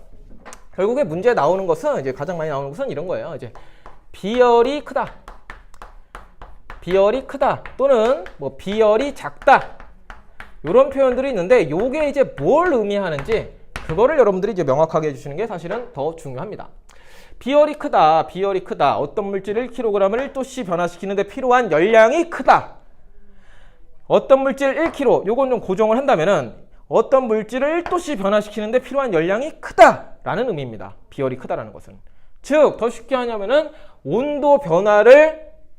온도를 변화시킬 때 필요한 에너지가 더 많이 쓰인다라는 겁니다. 그럼 그게 이제 어떻게 해석이 들어가냐면은 온도를 변화시킬 때 에너지가 많이 드니까 온도를 변화시키기가 어렵다. 이렇게 여러분들이 머릿속에 갖고 계셔야 됩니다. 생각을 한번 해보시는 거예요. 이 문장을 토대로 해서 비열이라는 것은 어떤 물질 1kg을 1도씨 높이는데 필요한 열량인데 비열이 크다? 그럼 1도씨 높이는데 많은 에너지가 필요하겠지? 많은 열량이 필요하겠지? 그 말은 즉슨 1도씨 높이는 게 굉장히 힘들겠구나. 온도를 변화시키는 것이 굉장히 힘들겠구나. 즉 온도가 잘 안 변하겠구나 라고 여러분들이 이해를 해주셔야 됩니다. 반대로 비열이 작다라는 건 그럼 뭐겠습니까? 온도 변화를 시키기가 쉽다. 온도 변화가 쉽다. 공간이 없어서 이렇게 간단하게 좀 쓰겠습니다. 온도 변화가 쉽다. 이렇게 이해를 해주셔야 돼요. 다시 비열이 작다. 그 말은 즉슨 어떤 물질 1kg을 1도씨 변화시키는데 필요한 열량이 적게 든다라는 얘기예요. 1도씨 높이는데 열량이 적게 들면은 쉽게 우리가 온도를 변화시킬 수가 있겠죠. 쉽게 온도를 변화시킬 수가 있으니까 온도 변화가 쉽다. 온도가 오르락내리락 잘한다. 이런 식으로 여러분들이 받아들여 주시는 거예요. 처음 배우시면은 약간 좀 뭐 숫자도 좀 뭐 수 좀 이런 걸로 나오고 좀 어려워 보일 수 있지만 일단은 중요한 게 요 열량 공식 요거 당연히 너무나 중요하고요. 그 다음에 저기서 비열은 해가지고 쓴 요 비열 공식까지 정확하게 기억을 해주시고 중요한 거는 이렇게 좀 한글적으로 문장으로 좀 이해를 해주셔야 돼요. 그래서 결과적으로 비열이 크다라는 게 무슨 의미인지 비열이 작다라는 게 무슨 의미인지를 이건 이해를 해주셔야 됩니다. 정확히 이해를 해주셔야지 문제 푸는데 헷갈리지 않을 수 있기 때문에 잘 학습해 주시기 바랍니다. 이번 수업은 여기까지 하도록 하죠. 네, 안녕하세요. 이번 시간에는 비열에 의한 현상에 대해서 알아보도록 하겠습니다. 먼저 이제 해륙풍에 대해서 한번 알아보도록 하겠습니다. 해륙풍. 해륙풍이라는 것은 이제 해풍하고 육풍을 합친 말이 되겠죠. 그래갖고 이제 먼저 낮에 대해서 살펴보겠습니다. 낮과 밤에 이제 부는 바람이 다르거든요. 그래서 이제 낮에 이제 해안가 지방을 생각하시면 되겠는데, 요렇게 이제 바다가 있고요. 그 다음에 바다. 그 다음에 여기 이제 육지가 있다고 해보겠습니다. 그랬을 때 이제 낮에는 뭐가 뜹니까? 낮에는 해가 뜨죠, 그쵸? 태양이 뜹니다. 그래서 태양 에너지 때문에 육지와 바다가 가열이 되겠죠. 하지만 우리가 이제 육지와 바다의 비열을 비교를 해봤을 때 비열은요 누가 더 큽니까? 육지하고 바다 중에서 바다가 더 비열이 크죠. 그러니까 얘는 이제 물이라고 생각하시면 되겠고 얘는 이제 모래라고 생각을 하시면 되는 거예요. 그래가지고 이제 바다는 이제 물로 이루어져 있어요. 그래서 비열이 상대적으로 크기 때문에 온도 변화가 어렵죠. 온도를 변화시키기가 어려워요. 그 말은 온도가 잘 안 변한다는 얘기고, 반면에 육지 같은 경우는 비열이 작습니다. 비열이 작기 때문에 온도를 변화시키기가 굉장히 쉬운 거고 그만큼 온도가 들쭉날쭉 한다는 얘기예요. 그래서 똑같은 열 에너지를 공급받아도 육지가 온도가 더 빠르게 올라간다는 거예요. 온도가 빠르게 올라와서 여기가 뜨거워지겠죠. 뜨거운 공기 밀도가 작으니까 상승하게 되는 거고요. 상대적으로 차가운 바다 쪽에서는요 하강 기류가 생기게 됩니다. 그래서 좀 어려운 말일 수도 있지만 여기 공기가 많이 빠졌어요. 그러면은 여기 공기가 별로 없겠죠. 그래서 여기에 저기압이 형성된다 라고 얘기하는 거고, 상대적으로 이제 공기가 내려와서 공기가 많죠. 그러면은 여기를 이제 고기압이라고 얘기하는 거예요. 그냥 공기가 많은 거고 공기가 적은 겁니다. 그리고 당연스럽게도 공기가 많은 쪽에서 공기가 적은 쪽으로 공기는 이동을 하겠죠. 그렇죠? 예. 그랬을 때 이 지표 쪽에서 부는 공기의 흐름을 우리는 바람이라고 부릅니다. 바람. 그리고 이제 바람의 이름을 짓는 법은 불어오는 쪽을 기준으로 해서 이제 이름을 짓습니다. 그래서 이제 바다 쪽에서 불어오죠. 그리고 이걸 바다해 이렇게 생각을 하시고 해에서 불어온다. 그래서 바다에서 불어온다. 해풍이라고 부르게 된다라는 거죠. 그 다음에 이제 위쪽에는 이제 얘네가 돌고 돌아야 되니까 이런 식의 공기의 흐름이 만들어진다라는 것까지 이미지를 정확하게 기억해 주시면 좋겠습니다. 자, 그 다음에 밤입니다. 밤에는 이제 또 반대의 상황이 벌어지게 되는데요. 이렇게 바다가 있고 그 다음에 육지가 있다라고 해보겠습니다. 밤이 되면은 냉각이 됩니다. 기본적으로. 낮에는 이제 태양 때문에 이제 온도가 올라가고 밤에는 이제 태양이 안 보이니까 냉각이 됩니다. 근데 냉각이 되는데 여전히 육지가 비열이 더 작습니다. 비열이 작으면은 냉각 속도도 더 빨라요. 그만큼 온도 변화가 큰 거예요, 육지가. 그래서 여기가 더 빠르게 냉각이 되니까 공기가 하강하면서 고기압이 되는 거고요. 반면에 바다는 상대적으로 따뜻해요. 온도가 많이 안 내려가요. 그럼 상대적으로 따뜻하기 때문에 상승 기류가 생기면서 저기압이 되죠. 그리고 공기가 많은 쪽에서 적은 쪽으로 이렇게 공기의 흐름이 생깁니다. 그리고 바람은 육지에서 바다 쪽으로 불어오죠. 육지에서 불어오죠. 바람의 이름은 불어오는 쪽을 기준으로 이름을 짓습니다. 육지에서 불어오기 때문에 이거를 갖다가 우리가 이제 육풍이라고 부르게 되는 것이죠. 그다음에 위쪽은 이런 식으로 공기의 흐름이 생깁니다. 그래갖고 이제 낮과 밤에 완전히 이제 반대 방향으로 바람이 불게 되는데, 요렇게 부는 거를 해풍과 육풍 합쳐서 해륙풍이라고 부르게 되는 것이고, 해안가에서 이제 그 육지와 바다의 어떤 비열 차이에 의한 현상이라고 여러분들이 예시를 하나 알고 계시면 좋겠습니다. 그 다음에 이제 혹시나 해서 드리는 말씀인데, 이제 바람의 이름 짓는 법을 좀 간단하게 좀 설명을 드리겠습니다. 바람의 이름. 바람의 이름은 불어오는 쪽을 기준으로 해서 이제 이름을 붙이게 되는 거예요. 그래가지고 예를 들어서 방위 표시가 이렇게 있다. 여기가 동, 서, 남, 북이죠. 그랬을 때 뭐 예를 들어 이렇게 분다 바람이. 그러면은 이게 어느 쪽에서 불어오는 거죠? 서쪽에서 불어오는 거죠. 서쪽에서 불어오기 때문에 이거를 우리는 서풍이라고 부르게 되는 거고, 반면에 바람이 이렇게 분다. 동쪽에서 불어오는 거죠. 그러면은 불어오는 쪽, 동쪽이잖아요. 그러니까 동풍이라고 부른다. 라고 이제 이름을 짓는 겁니다. 뭐 요렇게 하면은 남쪽에서 불어오니까 남풍, 요렇게 하면은 북쪽에서 불어오니까 북풍, 이렇게 부는 거, 이름을 짓는 거고, 뭐 예를 들어서 이렇게 바람이 분다. 그럼 방위 표시 딱 해가지고 어디요? 남서쪽에서 불어오죠? 그러니까 뭐 남서풍, 이렇게 이름을 붙이는 거예요. 그래갖고 요거는 바다에서 불어오니까 해풍, 육지에서 불어오니까 육풍, 이렇게 부르는 거고, 그래도 이제 헷갈릴 수가 있어요. 그래도 헷갈릴 수가 있어가지고 제가 하나 암기 팁을 드리자면 여기 이제 해풍, 예, 언제? 해가 떴을 때, 예. 해 떴다, 해풍, 예, 요렇게 좀 하나 요거를 외워주시면 좀 좋아요. 예. 또 막상 또 해보면 또 헷갈릴 수가 있거든요. 그래서 이제 낮에 해 뜨죠, 해, 그쵸? 해 떴다, 해풍 해가지고 요거 하나 명확하게 일단 좀 암기해 주시는 게 사실 좋아요. 암기를 좀 해주시고 반대 상황이 이제 밤이다라고 학습을 해주시면은 좋겠습니다.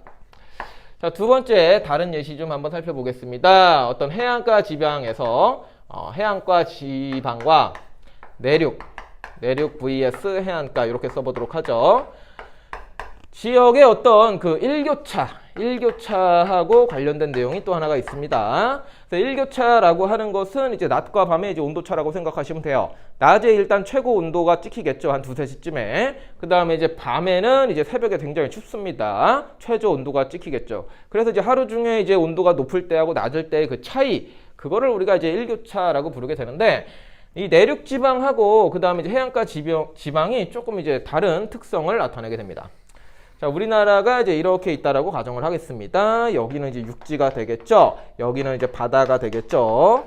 그랬을 때 이거를 이제 그 모래라고 생각하시고 여기는 이제 물이라고 생각을 하시는 거예요. 그럼 이제 사람이 이제 여기도 살 것이고 사람이 여기도 살 거예요. 그러니까 여기가 이제 좀 내륙 지방이라고 생각하시고 여기를 해안가 지방이라고 생각하는 거죠. 근데 이제 여기는 육지니까 비열이 작을 거 아니에요. 그럼 낮에는 엄청 뜨거워지고 밤에는 엄청 추워지고 이런 거예요. 비열이 작다라는 거를 온도 차가 크다. 그러니까 온도가 쉽게 변한다. 이렇게 생각하셔야 돼요. 온도가 쉽게 변한다. 그럼 낮에는 빡 뜨거워지고 밤에는 팍 차가워지는 거예요. 그러니까 올라가는 것도 내려가는 것도 해서 두 가지를 좀 생각을 해주셔야 됩니다. 온도가 쉽게 변함까지 쓸게요. 온도가 쉽게 변함.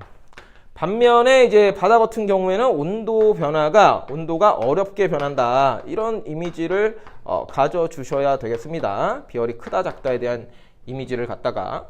그래서 육지 같은 경우는 온도가 빡 올라갔다가 빡 내려가니까 이 일교차가 어때요? 굉장히 크게 되는 거예요. 일교차가 굉장히 큰 거예요. 반면에 이제 바다 같은 경우에는 비열이 크기 때문에 온도 변화가 어렵습니다. 그럼 온도가 조금 올라갔다가 조금 내려가게 되는 거예요. 그러면은 일교차가 상대적으로 작은 거예요. 누구에 비해서? 이제 육지에 비해서. 그래서 이제 여기에 사는 사람은 이제 뭔가 낮과 밤의 기온차를 크게 느끼겠지만 요 해안가, 우리가 뭐 바다에 살지는 않으니까요. 여기 이제 해안가에 사는 사람은 이 바다의 영향을 받기 때문에 낮과 밤의 온도차가 좀 크지 않다라고 이제 느끼게 되는 거죠. 그거를 이제 우리가 이제 내륙과 해안가의 어떤 일교차라고 얘기하는 거고, 이 일교차가 이렇게 다른 이유는 비열 때문이다라는 게 이제 결론이 되는 거죠. 그래서 이런 하나 예시니까 가볍게 이해를 해주시면 되겠습니다. 자, 그다음에 이번 예시 좀 하나만 더 해보도록 하겠습니다. 그래서 이제 해륙풍, 핵부영, 그다음에 이제 해안가 지방과 내륙의 일교차까지 얘기를 해봤는데요. 뭐 이런 것도 있습니다. 세 번째, 사람의 체온. 사람의 체온. 요거하고도 이제 관련된 예시가 있는데요. 사람이 이제 이렇게 있다라고 가정해 보도록 하겠습니다. 근데 이제 사람한테 이제 가장 많은 물질은 뭡니까? 이제 물이죠, 물. 물이 한 70% 있는 거잖아요. 그렇죠? 물로 이제 가득 찼다. 비유상 이제 그림은 이렇게 그린 거예요. 당연히 머리도 물이 있습니다. 근데 이제 물이 이제 많다라고 이제 생각을 했을 때 이게 이제 좋아요. 물은 상대적으로 비열이 큰 축에 속합니다. 비열이 큽니다. 온도를 변화시키기에 좀 어렵다라는 얘기예요. 그래서 쉽게 안 올라가고 쉽게 안 내려갑니다. 그렇기 때문에 우리가 뭐 하는데 유리하다? 체온을 유지하는데 유리하다. 라고 여러분들이 비열과 관련해서 기억을 해주시면 좋겠어요. 그러니까 뭐 여름에 이제 엄청 덥고 겨울에는 이제 엄청 추운데 바깥에가 막 덥고 춥고 그래도 우리는 이제 물로 이루어져 있기 때문에 우리의 체온은 그 바깥에 따라서 그냥 막 올라갔다 내려갔다 그러지 않는다라는 거예요. 물론 뭐 우리는 이제 뭐 인간이기 때문에 이제 호르몬의 영향도 있고 신경의 영향도 있겠지만 요 이제 비열의 영향 때문에도 온도를 유지를 하는데 굉장히 유리한 어떤 그런 구조를 가지고 있다라고 생각을 하시면 좋겠습니다. 뭐 예시가 굉장히 많은데 하나만 더 한번 해보겠습니다. 이제 뚝배기하고 이제 냄비. 뭐 이제 요런 것도 이제 예시가 있습니다. 그래서 뚝배기 같은 경우에는 이제 비열이 상대적으로 큽니다. 비열이 상대적으로 크고 냄비 같은 경우에는 비열이 상대적으로 작아요. 그래 가지고 이제 뚝배기 같은 거에서는 우리가 음식에 조리할 때 주로 이제 그 오래 천천히 먹는 어떤 뭐 예를 들어 뭐 순댓국 같은 거 그런 거 끓일 때 좀 사용하고, 냄비 같은 경우는 우리가 이제 빨리빨리 끓여서 먹는 라면 그런 거 요리할 때 이제 사용을 하게 되는 거죠. 그러니까 이제 비열이 커요. 그래서 이제 조리 시간은 오래 걸리겠죠. 이렇게 뚝배기 이렇게 그릴게요. 뚝배기가 이렇게 있다고 할게요. 그랬을 때 이제 가열을 해가지고 이제 음식물을 이제 조리를 하게 되는데, 이게 이제 처음에 가열할 때 좀 시간이 오래 걸려요. 그쵸? 왜냐? 비열이 크니까. 비열이 크면 온도 변화가 잘 안 되거든요. 근데 이제 한번 이제 뜨겁게 달궈 놓잖아요? 뜨겁게 달궈 놓으면은 시간은 좀 오래 걸려도 이제 음식 먹을 때는 불 좀 끄고 먹잖아요. 그쵸? 딱 이제 식탁에 이제 올려놨어요. 그래도 이 뚝배기가 비열이 크기 때문에 또 온도가 잘 안 내려가요. 온도가 잘 안 내려가니까 이 음식도 따뜻함을 굉장히 오래 유지할 수가 있죠. 그래서 우리가 좀 천천히 뜨거운 거를 유지하면서 먹는 음식에서는 이런 뚝배기를 사용한다라는 게 있고요. 반면에 이제 냄비 같은 경우에는, 이제 냄비예요, 이게. 냄비 같은 경우에는 비열이 작아요. 그래서 가열을 시키면은 금방 뜨거워지죠. 그렇죠? 금방 물 끓어요. 그래가지고 여기다가 이제 라면 이제 딱 넣어가지고 이제 먹는 거죠. 라면 금방 나오죠. 그렇죠? 라면 하면은 금방 조리를 할 수 있고, 반면에 단점은 어때요? 이거 이제 식탁에다 딱 올려놓으면은 또 금방 식어요, 얘는요. 상대적으로 뚝배기에 비해서 금방 식어요. 그러니까 빨리 먹는 거죠. 그러니까 약간 좀 빨리 조리해서 빨리 먹는 걸 때는 이런 냄비를 이용하고, 뭐 천천히 조리해서 천천히 먹는 음식에서는 이런 뚝배기를 이용한다. 근데 그 이유가 뭐다? 비열 때문이다 라고 이제 생각을 여러분들 해주시면 됩니다. 그 밖에도 많은 예시가 있는데요. 그런 것들은 이제 천천히 읽어보시고, 뭐 이해가 안 되시는 있는 부분은 질문을 해주시면 좋겠습니다. 네, 이번 수업은 여기까지 하도록 하죠. 네, 안녕하세요. 이번 시간에는 열팽창에 대해서 배워보겠습니다. 자, 열팽창 요거에 대해서 배울 건데요. 예시가 좀 많아요. 그래서 요거 하나하나 좀 살펴보도록 하겠습니다. 먼저 이제 열팽창이라고 하는 것은 뭐냐면은요, 열받으면 팽창한다라는 거예요. 열받으면 팽창한다라는 거예요. 고체나 액체나 기체나 다 마찬가지예요. 예를 들어서 이렇게 이제 고체를 이루고 있는 이 입자가 있다라고 한번 해보겠습니다. 그냥 뭐 어떤 철판 이런 거 생각하시면 되겠어요. 얘네들이 이제 가만히 있는 게 아니에요. 사실은요. 다 움직이고 있습니다. 덜덜덜덜 떨고 있습니다. 그런데 얘네를 갖다가 이제 가열을 하게 되잖아요. 그럼 이제 뜨거워지는 거고 열을 공급하는 거예요. 여기다가 뭐 불을 지지게 되면은요. 그러면은 얘네가 이제 어떻게 되냐면은 입자들의, 이 물질을 이루고 있는 입자들의 운동이 어떻게 되죠? 활발해지겠죠. 활발해지게 되면은 얘네들의 이제 떨림이 더 커지게 되는 거예요. 그러면은 저 입자들 사이의 간격이 어떻게 될까요? 입자들 사이의 간격이 멀어지게 되는 거예요. 얘네가 더 이제 활발하게 움직이게 되면은 입자들 사이의 간격이 멀어지게 되는 것이고, 그럼으로 인해서 전체 이 물질의 부피가 커지는 거죠. 이런 거를 우리가 이제 열팽창이라고 부르게 됩니다. 마찬가지예요. 이제 뭐 고체든지 아니면은 액체든지 아니면은 기체든지 다 이제 우리가 알고 있는 것들은 다 입자로 이루어져 있지 않겠습니까? 그렇죠? 그래서 이제 입자가 그리고 다 떨고 있는데, 열 받으면은 그 입자들의 운동이 활발해지기 때문에 이제 커진다라는 겁니다. 팽창한다라는 겁니다. 그거를 이제 열팽창이라고 부르게 되는 것이고, 상대적으로 이제 고액기 이렇게 써놨는데, 고체보단 액체가, 액체보단 기체가 그 열팽창 정도가 더 큽니다. 그리고 우리가 이제 시각적으로 좀 확실하게 확인할 수 있는 건 기체가 되겠죠, 기체.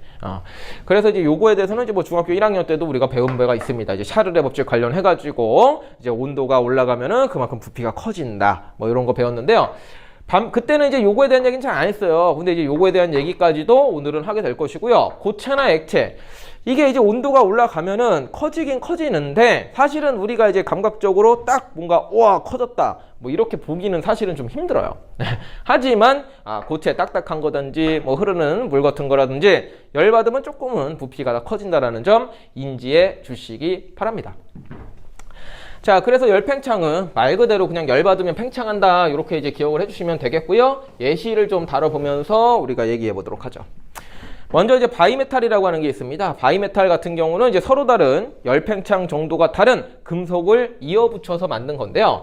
금속마다 이제 그 열팽창하는 정도가 좀 달라요. 어떤 건 좀 많이 팽창할 수도 있고, 어떤 거는 적게 팽창할 수도 있고요.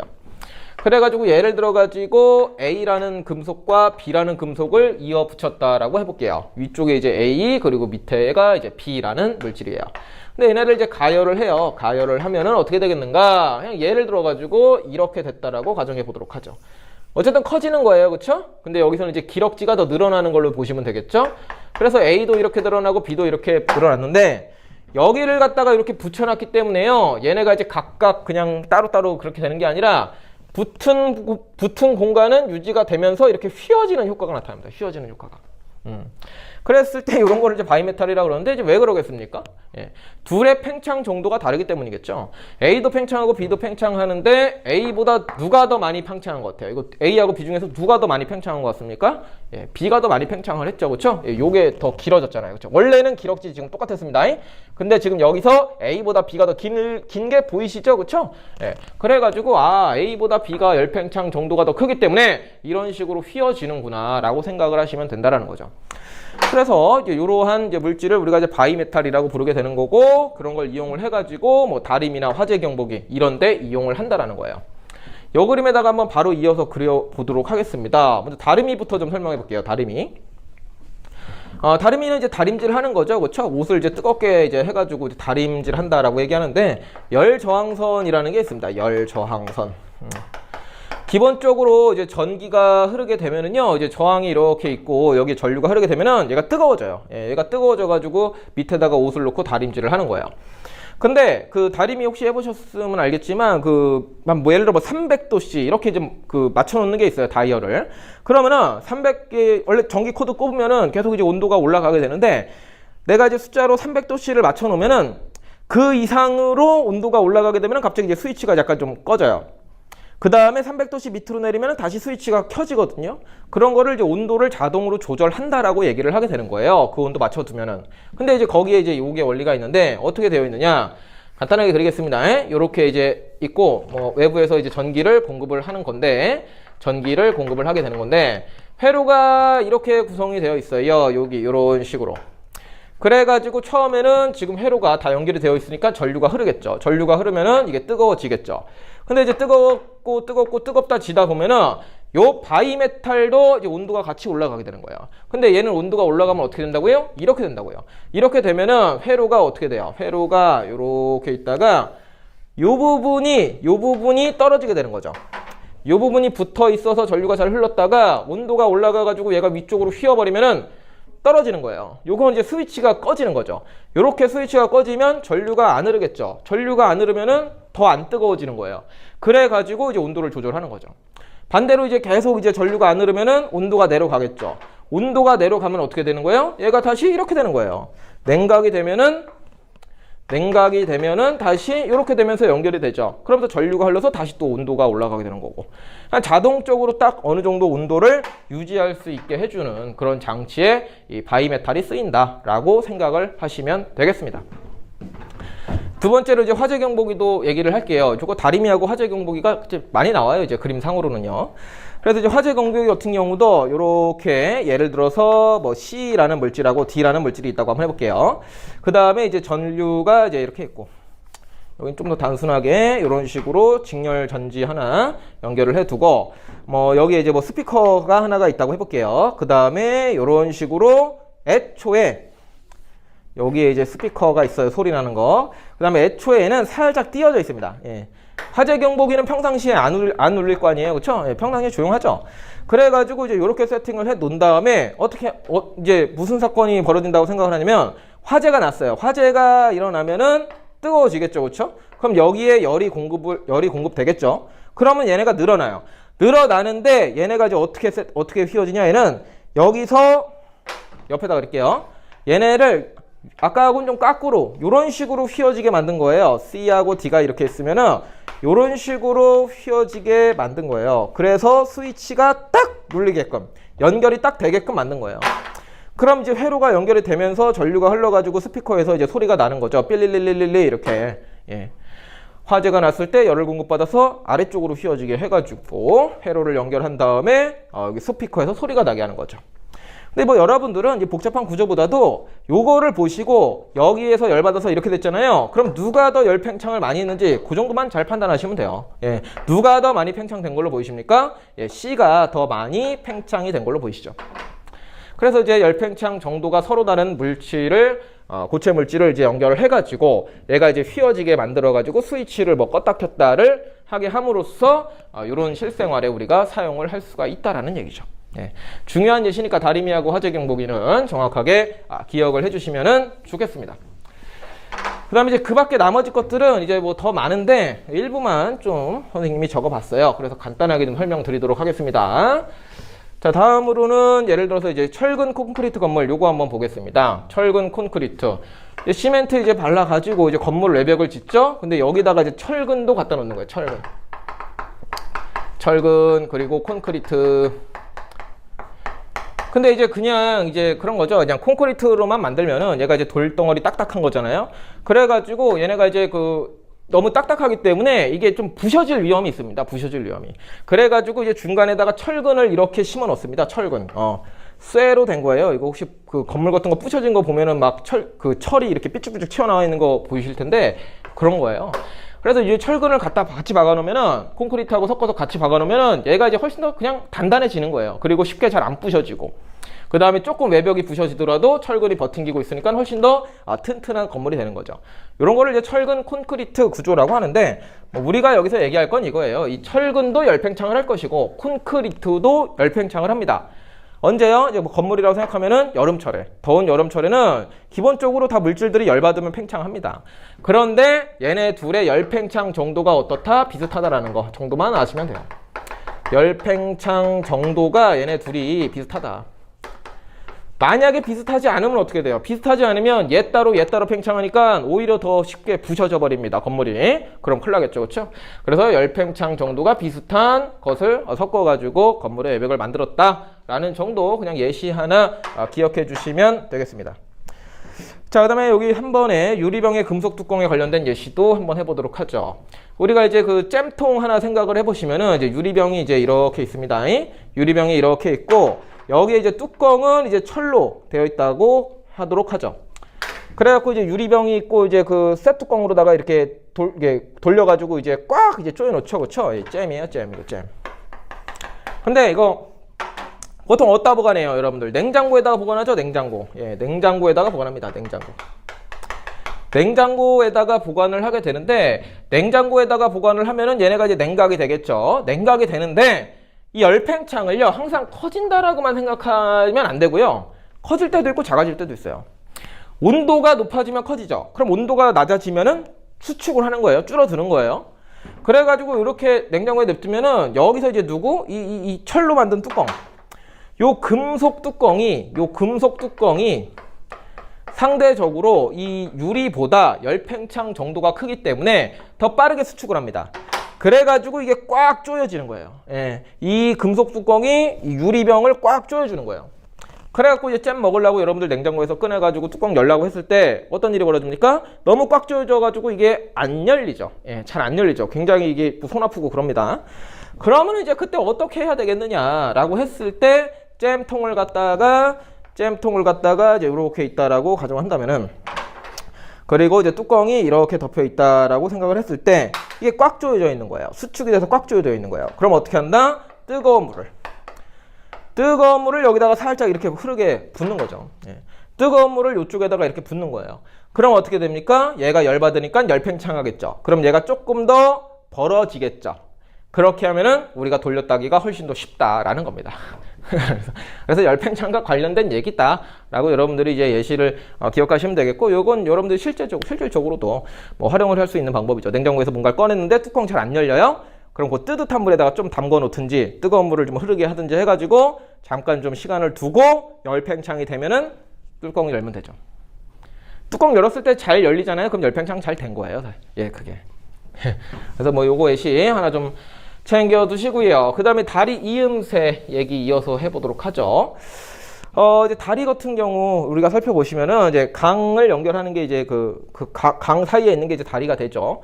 근데 이제 어느 부분을 생각하냐면은 이제 이게 다리가 있어요. 다리가 있는데, 그러니까 애초에는 여기 이제 도로가 이제 이렇게 있고, 지형부터 좀 그리겠습니다. 이렇게 있고 이게 강이라고 할게요. 이게 강이라고 하고, 여기 이제 도로가 있고 여기다가 이제 다리를 이렇게 좀 놓잖아요. 그쵸? 뭐 일자로 놓을 수도 있지만, 그랬을 때 이 부분 있죠. 이 부분을 이제 이음새라고 불러요. 이음새. 이 부분을 이음새라고 부르는데, 여기를 우리가 이제 확대해서 그려보면은 위에서 바라본 모습이에요. 얘가 이제 이런 형태로 이제 이루어져 있어요. 이런 형태로 이루어져 있습니다. 다리 이음새 부분이 이런 형태로 이어져 있습니다. 혹시 보신 친구가 있을까요? 네. 이런 식의 이게 오른쪽에 있는 다리고 이게 이제 육지랑 연결되어 있는 거다 생각하시면 되겠는데 다리의 이음새 부분에다가 이렇게 이제 지그재그로 한 다음에 살짝 간격을 띄워놓습니다.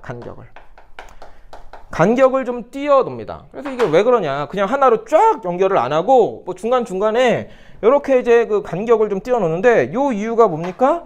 이게 열팽창하기 때문이에요. 예, 열팽창을 할 거를 감안해서 이렇게 만드는 거예요. 여름철 같은 경우에 이거 보통 철로 많이 만들잖아요. 다리는요. 금속으로 만듭니다. 금속은 열팽창 정도가 좀 커요. 그렇기 때문에 여름철에 얘가 늘어나 버릴 수가 있습니다.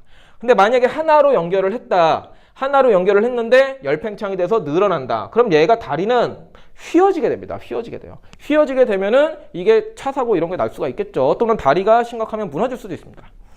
그렇기 때문에 이렇게 미리 간격을 띄워놓고 더운 여름철에 열팽창이 되더라도 얘가 조금 더 이렇게 팽창되고 이쪽 놈도 조금 더 팽창돼서 딱 맞물리게끔 여유 공간을 만들어 두는 거예요. 겨울에는 조금 더 벌어질 것이고 여름에는 조금 더 안쪽으로 이렇게 붙을 것이고 그래서 약간 얘가 늘어났다 줄어났다 하는 그 여유 공간을 미리 이렇게 남겨놨다라고 여러분들이 이해를 해주시면 되겠습니다. 그래서 이게 이제 다리 이음새에 관련된 내용이고요. 다섯 번째로 가스관에 관련된 얘기를 해보겠습니다. 가스관 이제 그 건물 외벽에 이제 붙어 있는 거 보시면은 이제 가스관 같은 게 이제 그냥 이게 일자로 똑바로 있는 게 아니라 이런 식으로 좀 꺾여 있어요. 이런 식으로 좀 꺾여 가지고 가스가 이제 이렇게 해서 이제 집으로 이제 들어가게 되는 거거든요. 건물 외벽에 이제 이런 형태를 볼 수가 있는데 얘도 그냥 이제 똑바로 만들어 놓는 게 아니에요. 그냥 일자로 직선 형태로 만들어 놓는 게 아니라 이렇게 휘어놨다라는 건데 왜 그러냐 그런 거예요. 얘도 이제 보통 가스관을 금속으로 만들죠. 그렇죠? 금속으로 만드는데 이렇게 만들어 놓으면은 더운 여름철에 어떻게 됩니까? 얘네들이 늘어나. 팽창을 합니다. 그러면서 얘네들이 휘어질 수가 있어요. 얘네 휘어지면 위험해요. 휘어지다가 여기 하나 잘못 빵꾸 구멍이 나게 되면은 가스 누출이 되는 거죠. 또는 겨울철에는 얘네들이 수축을 하니까 짧아지다가 얘네들이 이제 부셔질 수도 있습니다. 그럼 이제 가스 누출되면 안 돼요. 그래갖고 일부러 이런 식으로 만들어 놓는 겁니다. 그래서 여름철에 얘네들이 살짝 팽창을 하더라도 이렇게 꺾여 있으면은 살짝 휘어지는 정도에서 끝나게 되는 거고 겨울철에 수축을 해도 얘네가 빳빳하게 될 텐데 그때도 살짝 휘어지게 할 수 있는 어떤 여유를 만들어 주는 거죠. 어떤 늘어나고 줄어드는 데에 있어서 약간의 그게 이제 가능하게끔 여유를 만들어 두기 위해서 이런 식으로 가스관이 휘어져 있다라고 이해를 해 주시면 되겠습니다. 자, 지금 여러 가지 물체들에 대해서 열팽창 예시 설명하고 있는데요. 조금 할 게 더 있습니다. 방금 말씀드린 것은요, 우리가 이제 고체입니다. 고체 예시를 좀 들어본 거예요. 고체 예시. 근데 이제 고체만 그런 게 아니라 뭐 그 액체도 있습니다. 6번째로다가 그리고 7번째로다가 2개만 더 할게요. 온도계 하고요. 그 다음에 이제 음료수 관련해가지고 요거까지만 좀 말씀드리겠습니다. 얘네들은 또 액체예요. 액체의 열팽창을 뭐 이용한 거다라고 해서 나오거든요. 그래서 뭐 좀 구분을 해서 좀 여러분들도 예시를 기억을 하셔야 돼요. 그래서 온도계부터 설명을 드리겠습니다. 온도계 이제 요렇게 생겼죠. 이렇게 생겨가지고 여기에 이제 수은이 있는 거고 수은이 이제 이렇게 있죠. 그러니까 유리관 안에다가 이제 수은이라고 하는 물질을 집어넣은 거예요. 수은은 액체예요. 수은은 상온에서 액체입니다. 그다음에 그걸 이제 빨간 색깔로 색칠해가지고 우리가 이제 온도계라고 부르게 되는데 여기 열이 들어갑니다. 보통 체온을 재게 되는데 사람의 체온 역시나 이제 열이 들어가게 되는 거예요. 그렇게 되면은 어떻게 되겠습니까? 얘 수은이 팽창하는 거예요. 팽창하는데 밑에 갈 데 없으니까 위쪽으로 쭉 이렇게 올라가게 되는 거죠. 그러면서 온도가 얼마네 이렇게 우리가 측정하는 도구로서 사용을 할 수가 있다라는 거죠. 수은이 안에서 이제 이게 빨간 게 쭉 올라가잖아요. 그게 이제 열 팽창한다. 액체 수은이 열 팽창하는 거다. 이렇게 이제 보시면 된다라는 거죠. 마지막으로 음료수 한번 설명해 드리도록 하겠습니다. 음료수 잘 보시면은요, 관련된 예시인데, 음료수 병이 하나가 이렇게 있다라고 해보도록 하죠. 그랬을 때, 뭐 당연하게 이제 여러분들 보시겠지만, 음료수가 가득 안 채워져 있습니다, 보통. 뚜껑 이렇게 있다 치고, 음료수가 보통 한 요 정도 채워져 있죠. 음료수가 여기 입구까지 맥시멈으로 차져 있는 거는 이제 여러분들 못 보셨을 겁니다. 일부 공간이 있어요. 이거 왜 이렇게 할까요? 네. 요것도 열팽창과 관련이 있는 건데, 만약에 이제 음료수 많이 주려고 여기다 꽉 채워가지고 뚜껑을 꽉 닫아 놓는다. 찰랑찰랑하게 해서 꽉 한다. 그럼 이제 문제가 생겨요. 어떤 문제가 생기죠? 더운 여름철에 뭐 운반 같은 거 할 때 얘네가 열을 받으니까 열팽창을 합니다. 그래서 이제 꽉 채워놓으면은 열팽창을 하기 때문에 이 뚜껑이 열릴 수 있어요. 얘가 이제 터질 수 있다라는 얘기죠. 그런 거를 미연에 방지하기 위해서 여기도 여유 공간을 마련해 놨다. 이렇게 이해를 하시면 되겠어요. 팽창을 해봤자 여기서 이만큼 뭐 되는 거잖아요. 또는 수축을 해봤자 조금 더 들어가는 거고. 그래서 팽창할 거를 대비를 해가지고 뭔가 여유 공간을 만들어 놓는다. 이렇게 이제 좀 생각을 하시면 좋겠습니다. 이 음료수 관련된 예시도. 그 밖에 더 많은 예시들이 있는데 그런 것들은 한번 읽어보시고 생각을 해보시면 좋겠습니다. 그 다음에 이해가 잘 안 되시는 부분은 이제 선생님한테 갖고 오면은 좀 더 설명을 드리도록 하죠. 뭐 이것만 해도 꽤 많은 예시이기 때문에요. 열팽창, 열받으면 팽창한다. 그리고 그와 관련된 예시들. 뭐 문제는 그렇게 어렵진 않습니다. 그래서 가볍게 읽어주시면서 이해를 하시면 되겠습니다. 결국 뭐 다 하는 거죠. 네. 네, 이번 수업은 여기까지 하도록 하죠.